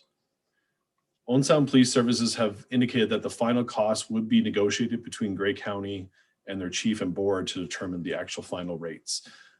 County staff anticipate that our permanent population will increase at the next census period. The Ministry of Finance's recent population projections suggest that Grey County's permanent population will be over 100,000 people in 2021. So even if we estimate that the 2021 permanent population will be approximately 100,000 people, the 2021 primary PSAP contract cost could be approximately $67,000, which is an increase of just over $14,000 per year from the current costs. The anticipated increase in the permit population can be part of the discussions with Owen Sound Police Services to determine the final estimated cost if County Council were to approve a contract renewal agreement. Back in 2009 and 2015, Council considered whether or not to issue a request for proposal for the provision of the primary PSAP service. And Council decided at both those times to single source the service to Owen Sound Police Services to maintain the integrity of the current 911 system. Based on the excellent service that Owen Sound Police Services has provided over the past 20+ years, and based on the estimated cost increases as a result of NG 911, and based on the fact that Owen Sound Police Services is leading the charge when it comes to being ready for NG 911, and given the current contract does not include wording with respect to the new NG 911 requirements, we're recommending that we enter into discussions with Owen Sound Police Services to negotiate a final price per resident over the next 5 years, and then to prepare a draft contract renewal agreement for Council's consideration. So that's the summary of the report. I'm happy to take any questions. Thank you, Randy. Council, any discussion, questions? I do see CAO Wingrove. Yes, go ahead, Kim. You're muted. Apologies. Thanks, Mr. No Warden. problem. Just by way of a little bit more background on this initiative, that part of what makes the next generation 911 transition so important came about as a result of a coroner's inquest in 2018 that looked into some really unfortunate circumstances. One was an elderly lady who called 911 but wasn't able to communicate, and so then wasn't found for a number of days. Another was a boating accident in a remote part of Northern Ontario, and they weren't able to locate exactly where those folks were, and unfortunately 3 people lost their lives. So I think that Owen Sound Police Services are to be commended for the investment and the leadership they've shown in moving ahead on this.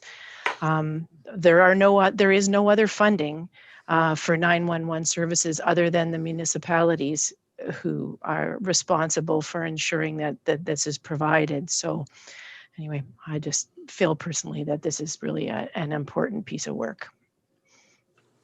Thank you, Kim. So anyone else with questions? Clerk, I don't see anyone.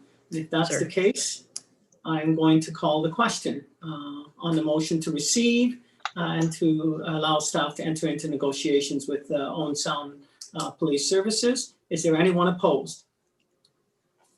That's carried. Thank you very much. Thanks. Thanks, Randy. And Stephanie, you're on deck. We're dealing with item 6F. Oops, let me go to the right screen here, which is a community transportation accessibility service. And this item is being moved by Councillor Hutchinson and seconded by Councillor Keaveney. And so Stephanie, if you're there, you have the floor. Thank you, Warden Hicks, and through you. I would like to begin by sharing that the Grey Trans route has been doing really, really well. And we've been receiving a lot of positive feedback. But I will be honest and truthful and say that we have received some concerns, but we are in the process of addressing those concerns. One of them was a lack of payment by cash, and we are working on developing some couponing codes so people can use coupon codes to erase out the need for cash payments. So we're working with our third-party providers such as the YMCA and different agencies like that, Dufferin County, Grey County as a whole, and all of those kinds of organizations to help individuals who have the need to pay by cash so that they can access our transit system. So we will be hoping to have that solution early 2021 as well. We have had some concerns about accessibility, and I'm here today to address those concerns. And we also had some concerns about our schedules and the connections that we had, and that there were just some connections that weren't so perfect, and that there were some connections that it was taking quite a while for people to be able to get back from where they wanted, from where they were to where they wanted to go. So I'm happy to report that we changed those schedules on December the 7th. On Monday, we changed those schedules, and we've been receiving feedback that they have been helping a lot of people make more connections. And I foresee that our ridership will increase as a result of those schedule changes. I should note that even we began charging fees in November, and for the most part, our ridership has remained stable or has increased on some routes. So our fares are in line with what people are okay with paying, and that's great news for us. When the service began in September, we began with a system that was fiscally responsible and modest, as launching a new transit system is hard, but launching it during a pandemic is probably even harder. So currently our vehicles are not wheelchair accessible. However, we've been working closely with our specialized transit providers, and we've been helping anyone who has accessible needs working with our specialized transit providers. We have recognized that there is a gap in our service, and I'm hoping that today my report addresses those concerns and that we can move forward in offering accessible parallel services in 2021. So I should note that the Grey Transit route is a conventional transit system, which means it runs on a fixed schedule and it stops at fixed stops. So passengers will need to be able to get to those stops and be picked up and dropped off at those stops following the current schedule.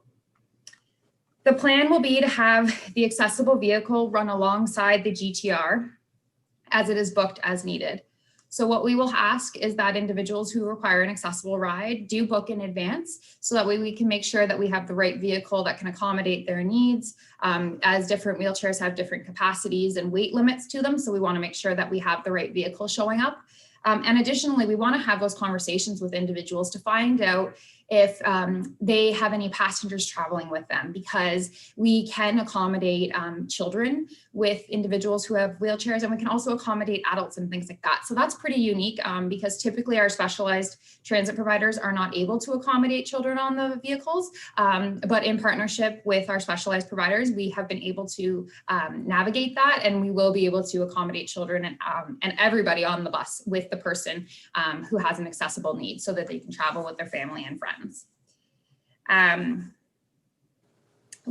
Staff feel that this is an appropriate solution. I know the long-term vision for myself is to see that eventually we have fully accessible vehicles. So it's one system and that there's no differences between our systems. But at this time, I think this is the most financially responsible thing to begin this way. We'll be able to get a better understanding of our riders' needs and provide equal service for everybody. Does anybody have any questions? Thank you for that report, Stephanie. Questions from council? I see Councillor Milne's hand. Go Thank you, ahead, Councillor Milne. Thank you, Mr. Warden. Thank you for the report, Stephanie. My question revolves around, where does Smart Transit fit into this? Because very much that's their lane, is dealing with people that have specialized needs. It is, well, you tell me how. You tell me then how are they going to fit into this, or how could they? Please. Through you, Warden Hicks. So that's a great question, but I want to make sure that it's clear. Saugeen Mobility is specialized transit, right? So Saugeen Mobility picks individuals up from their home and will bring them to, say, a doctor's appointment, maybe the grocery store, or family and friends, wherever the person wants to travel. And they have the flexibility with a smart service where they can wait for the individual to finish their appointment and then take them home when they would like to go home. The difference between our system is the person has to work around our schedules. So I want to make sure that that's very clear. So they have to work on our schedules. And if their appointment ends early, they can't go home early. They have to wait for the bus to come back to get them. But how does SMART fit into this? We have spoken to SMART. At this time, we are going to be sticking with Home and Community Support Services as our partnership, but we are willing and able to work with SMART at any time if their capacities change. But I believe that at this moment in time, their capacity is not able to accommodate our needs. And so we do think in the future that that could be a possibility. But at this time, we did speak with SMART and they were not interested, or maybe their capacities are just not there. So we have explored that avenue. Okay, thank you. Thank you, Councillor Hutchinson. I think I saw your hand. No? Okay. You're just waving to friends. Anyone else with questions? I see Councillor Mackey. Thanks, Warden, and thanks, Stephanie, for the report. Can you just please further comment on your dialogue with SMART and what was actually said as far as not being willing to participate? And I mean, just for everyone else's knowledge, I do sit on the SMART board, so I'm interested to see what the response was from the general manager. Through you, Warden Hicks, I shall say that it was not me who had the conversation personally with the manager, as I was relying on our contractor to have those conversations, as he's the one who is delivering our service for us. So I asked him to reach out to our specialized transit providers. I can counsel, though, I can ask for further dialogue, and I can bring that back at a later date. And I can provide that dialogue to Kim, and perhaps she could carry that dialogue forward in the future, if not at another council date.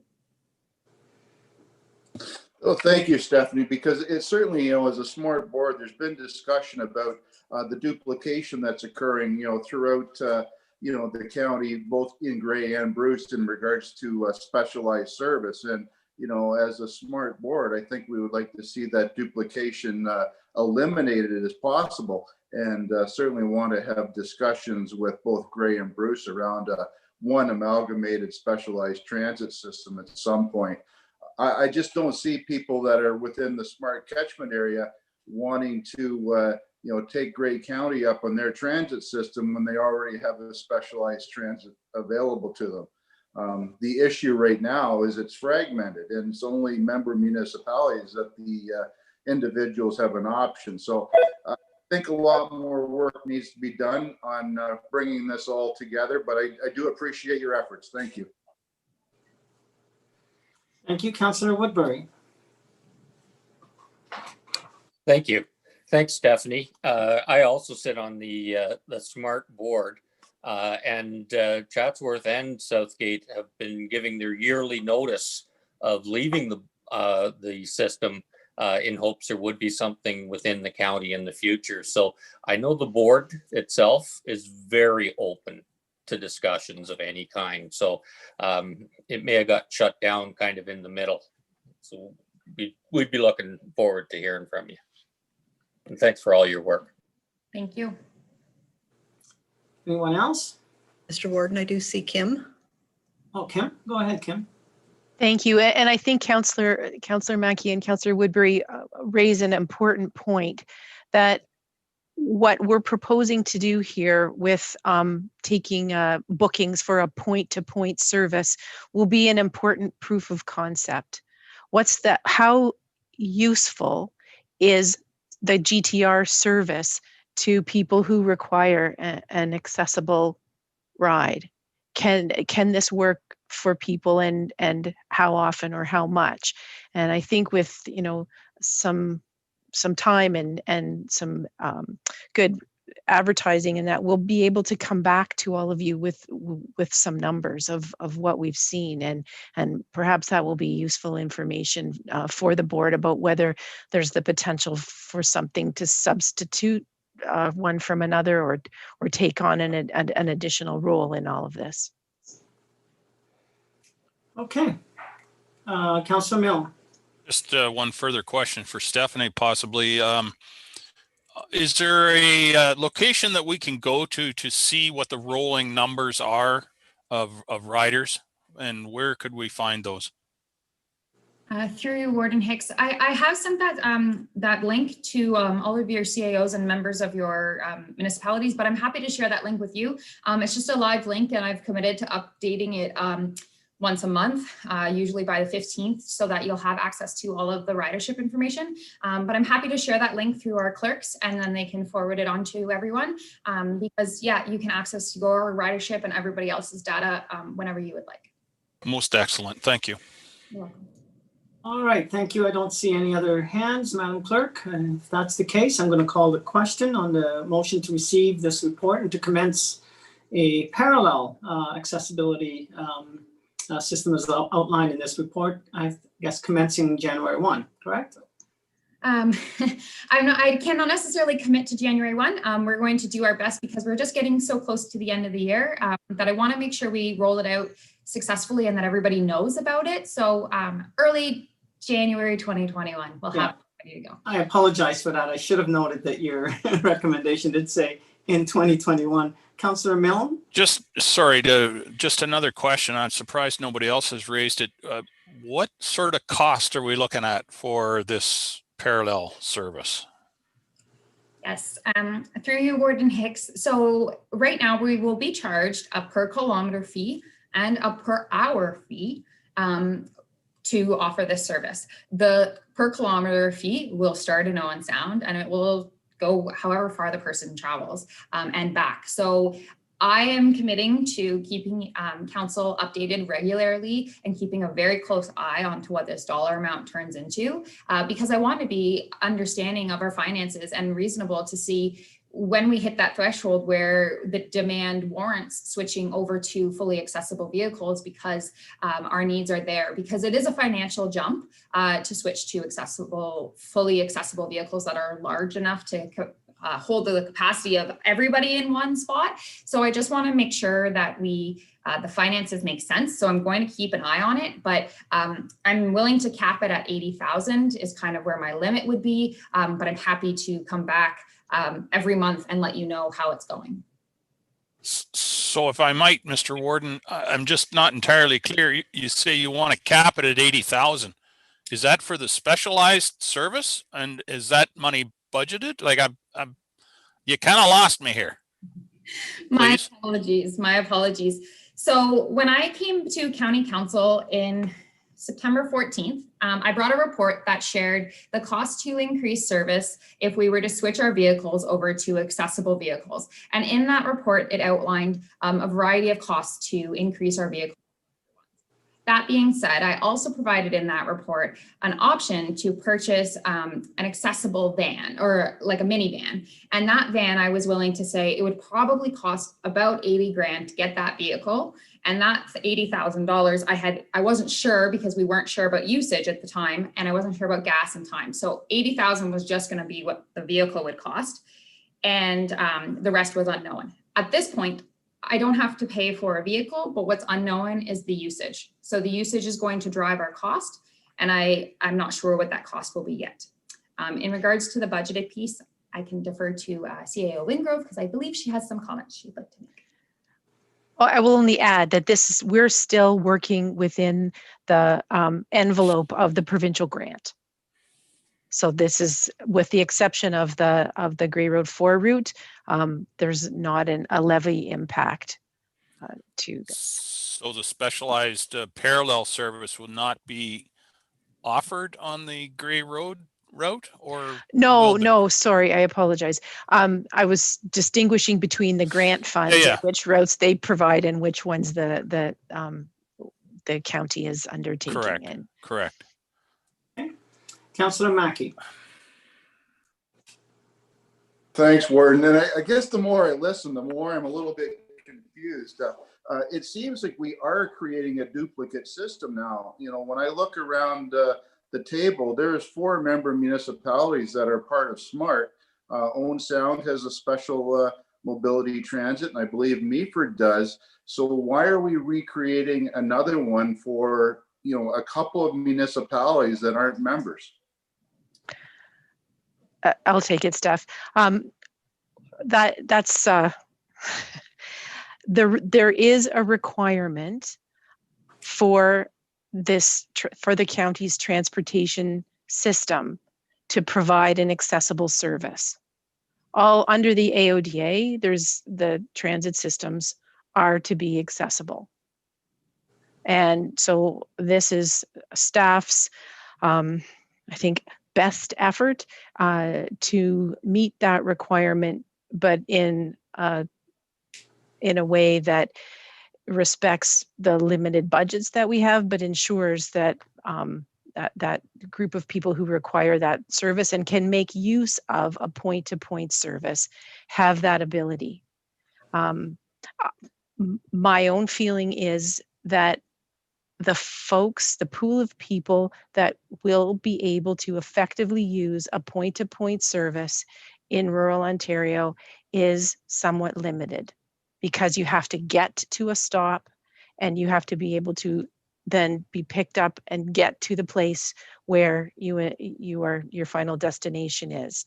But we certainly don't want to discriminate against anyone. So we're meeting the requirements that the province has laid out for us, but trying to do that in a way that is hopefully going to be sustainable at least for this year.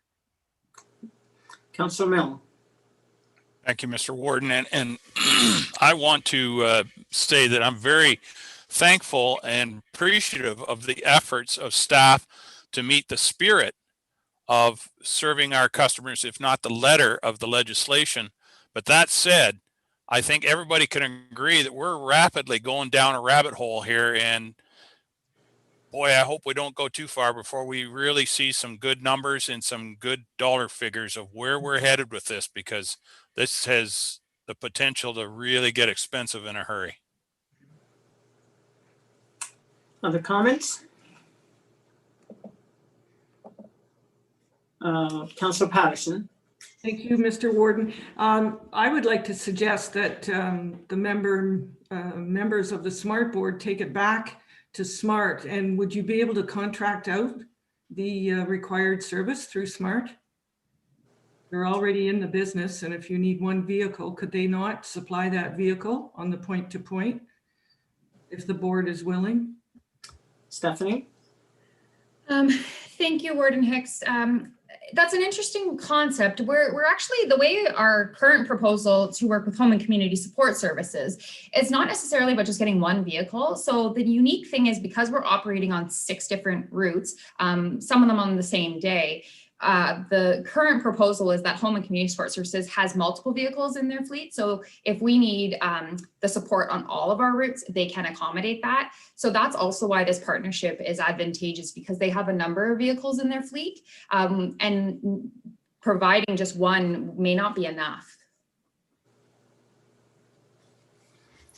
Having said that, however, I think if HCSS no, sorry, let me rewind. If SMART is interested in working with our contractor, with driver's seat, and accepting calls, I think that there's an opportunity for some discussion there, simply because there may be calls where they're the closest service provider, and that would just make sense.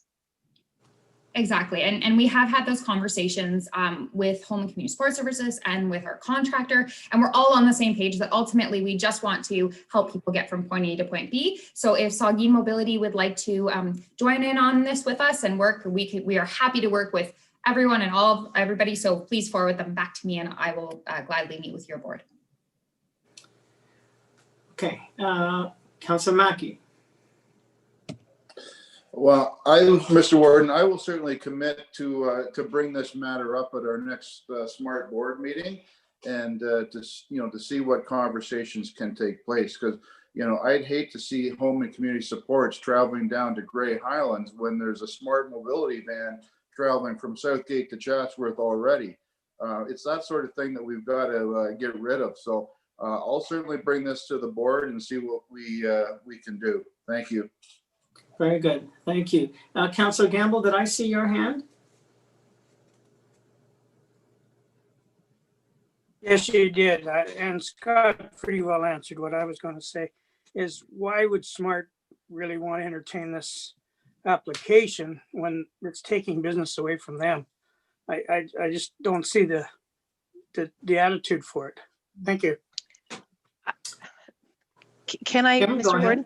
Yeah. I really don't see that there's a significant overlap between the service that SMART and HCSS have been providing, where they're going to someone's home, they're taking them to an appointment, they're waiting for them, and they're taking them back home, is a very different thing than picking somebody up at the side of the road on Highway 10 and taking them to the arena in Dundalk or the corner in Shelburne, for one example. They're very different services. So I'm going to now call the question. This is to receive the report and to commence a parallel service sometime in 2021. So sounds like there's going to be some tweaking of what that will look like. But nevertheless, in principle, we're proceeding with a parallel accessible service sometime in 2021 if we vote in favor. So can I call the question on the motion? Is there anyone opposed? That then is carried. Okay, so we are moving next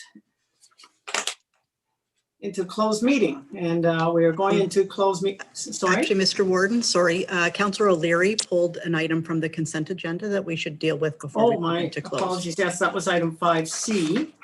Yes. Go back there. So we'll just need a motion to put. Yes, that's the Balmy Beach subdivision information report. So I need a mover. Can I perhaps get Councillor O'Leary to move? I don't see his hand. Anyways, does someone want to move? Oh, I see Councillor Milne, seconded by Deputy Warden Paul McQueen. And Councillor O'Leary, you have the floor. Thank you, Mr. Warden. This report is actually coming to our council on Monday night. And I've got some things marked off here, or highlighted, and I'm just going to read what I have highlighted, and then perhaps Randy or Scott could comment further. The proposed subdivision will be serviced by partial services, receiving water from the East Linton water system and individual private septic systems. The subject lands are designated inland lakes and shorelines by the county official plan, which contemplates new residential development. However, the lands are not within an identified settlement area. So in the context of the proposed plan of subdivision, partial services are not necessary to address failed individual on-site services. Therefore, policy 1.6.6.5 is not applicable. As noted, the subject lands are designated inland lakes and shorelines by the county official plan, which contemplates new residential development. However, this area is not an identified settlement area in the context of the PPS and policy 1.6.6.5.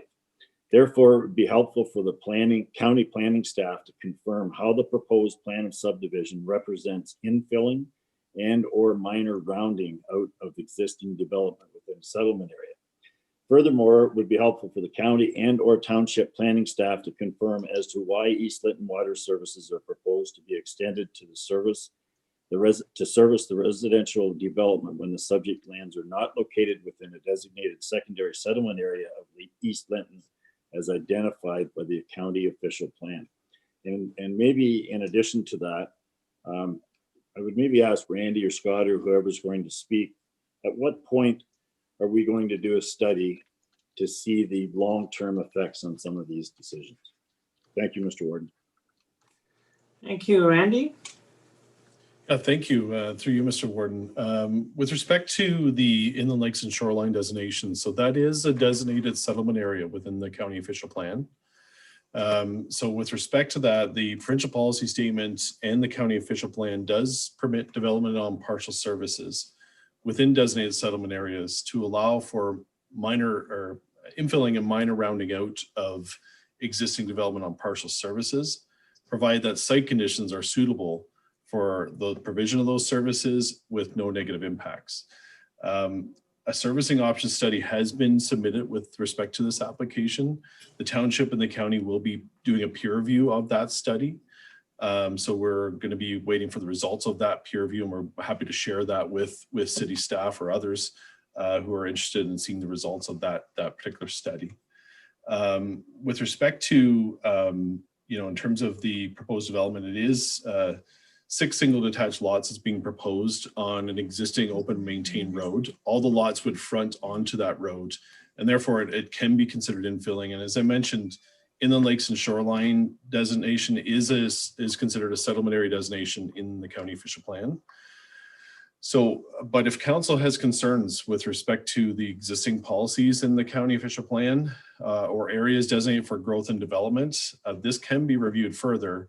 However, we would require direction from county council as to what policies should be reviewed.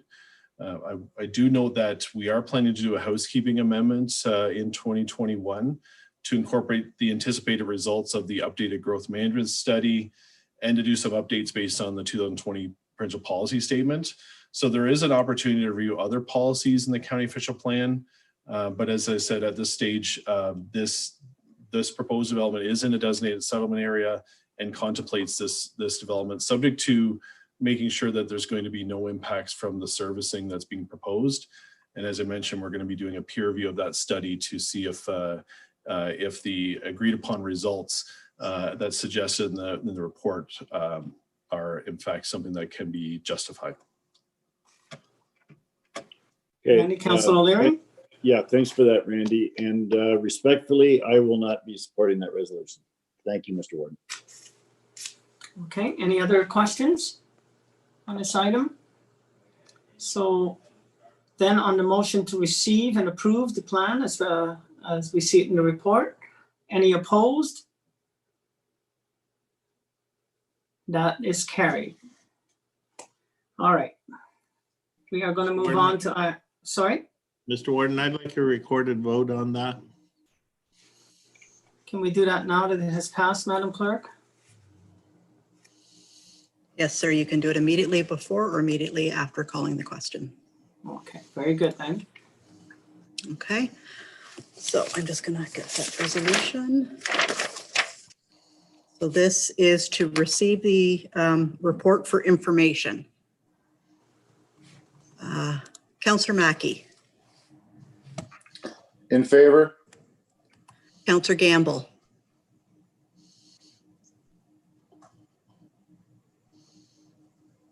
Councillor Gamble, Sorry, in favor.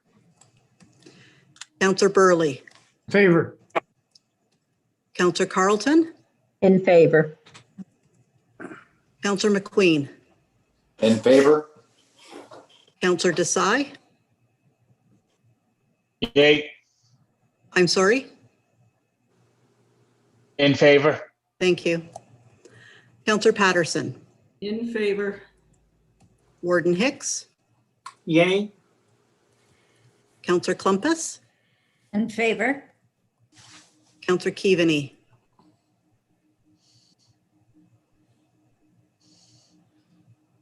In favor. Councillor Body, Opposed. Councillor O'Leary, Opposed? Councillor Woodbury, In favor. Councillor Millen, Yay. Councillor Soever, Opposed? Councillor Potter, Opposed. Councillor Robinson, In favor. Councillor Hutchinson. In favor. The motion is carried 61-29. Thank you, Madam Clerk. We're moving on to item number 7. We're going to be moving into closed session. It is moved by Councillor Clumpus and seconded by Councillor Milne. And it's for the purpose of proposed or pending acquisition or disposition of land for advice subject to solicitor privilege and for the potential litigation purposes. Anyone opposed? Seeing none, that is carried. Do we need to take a moment here to allow for and to decide who needs to stay? So staying in closed session will be Kim Wingrove, Randy Schertzer, Scott Taylor, Pat Hoy, Steve Dahlmeyer, Sharon Melville, Michael Letourneau, Tara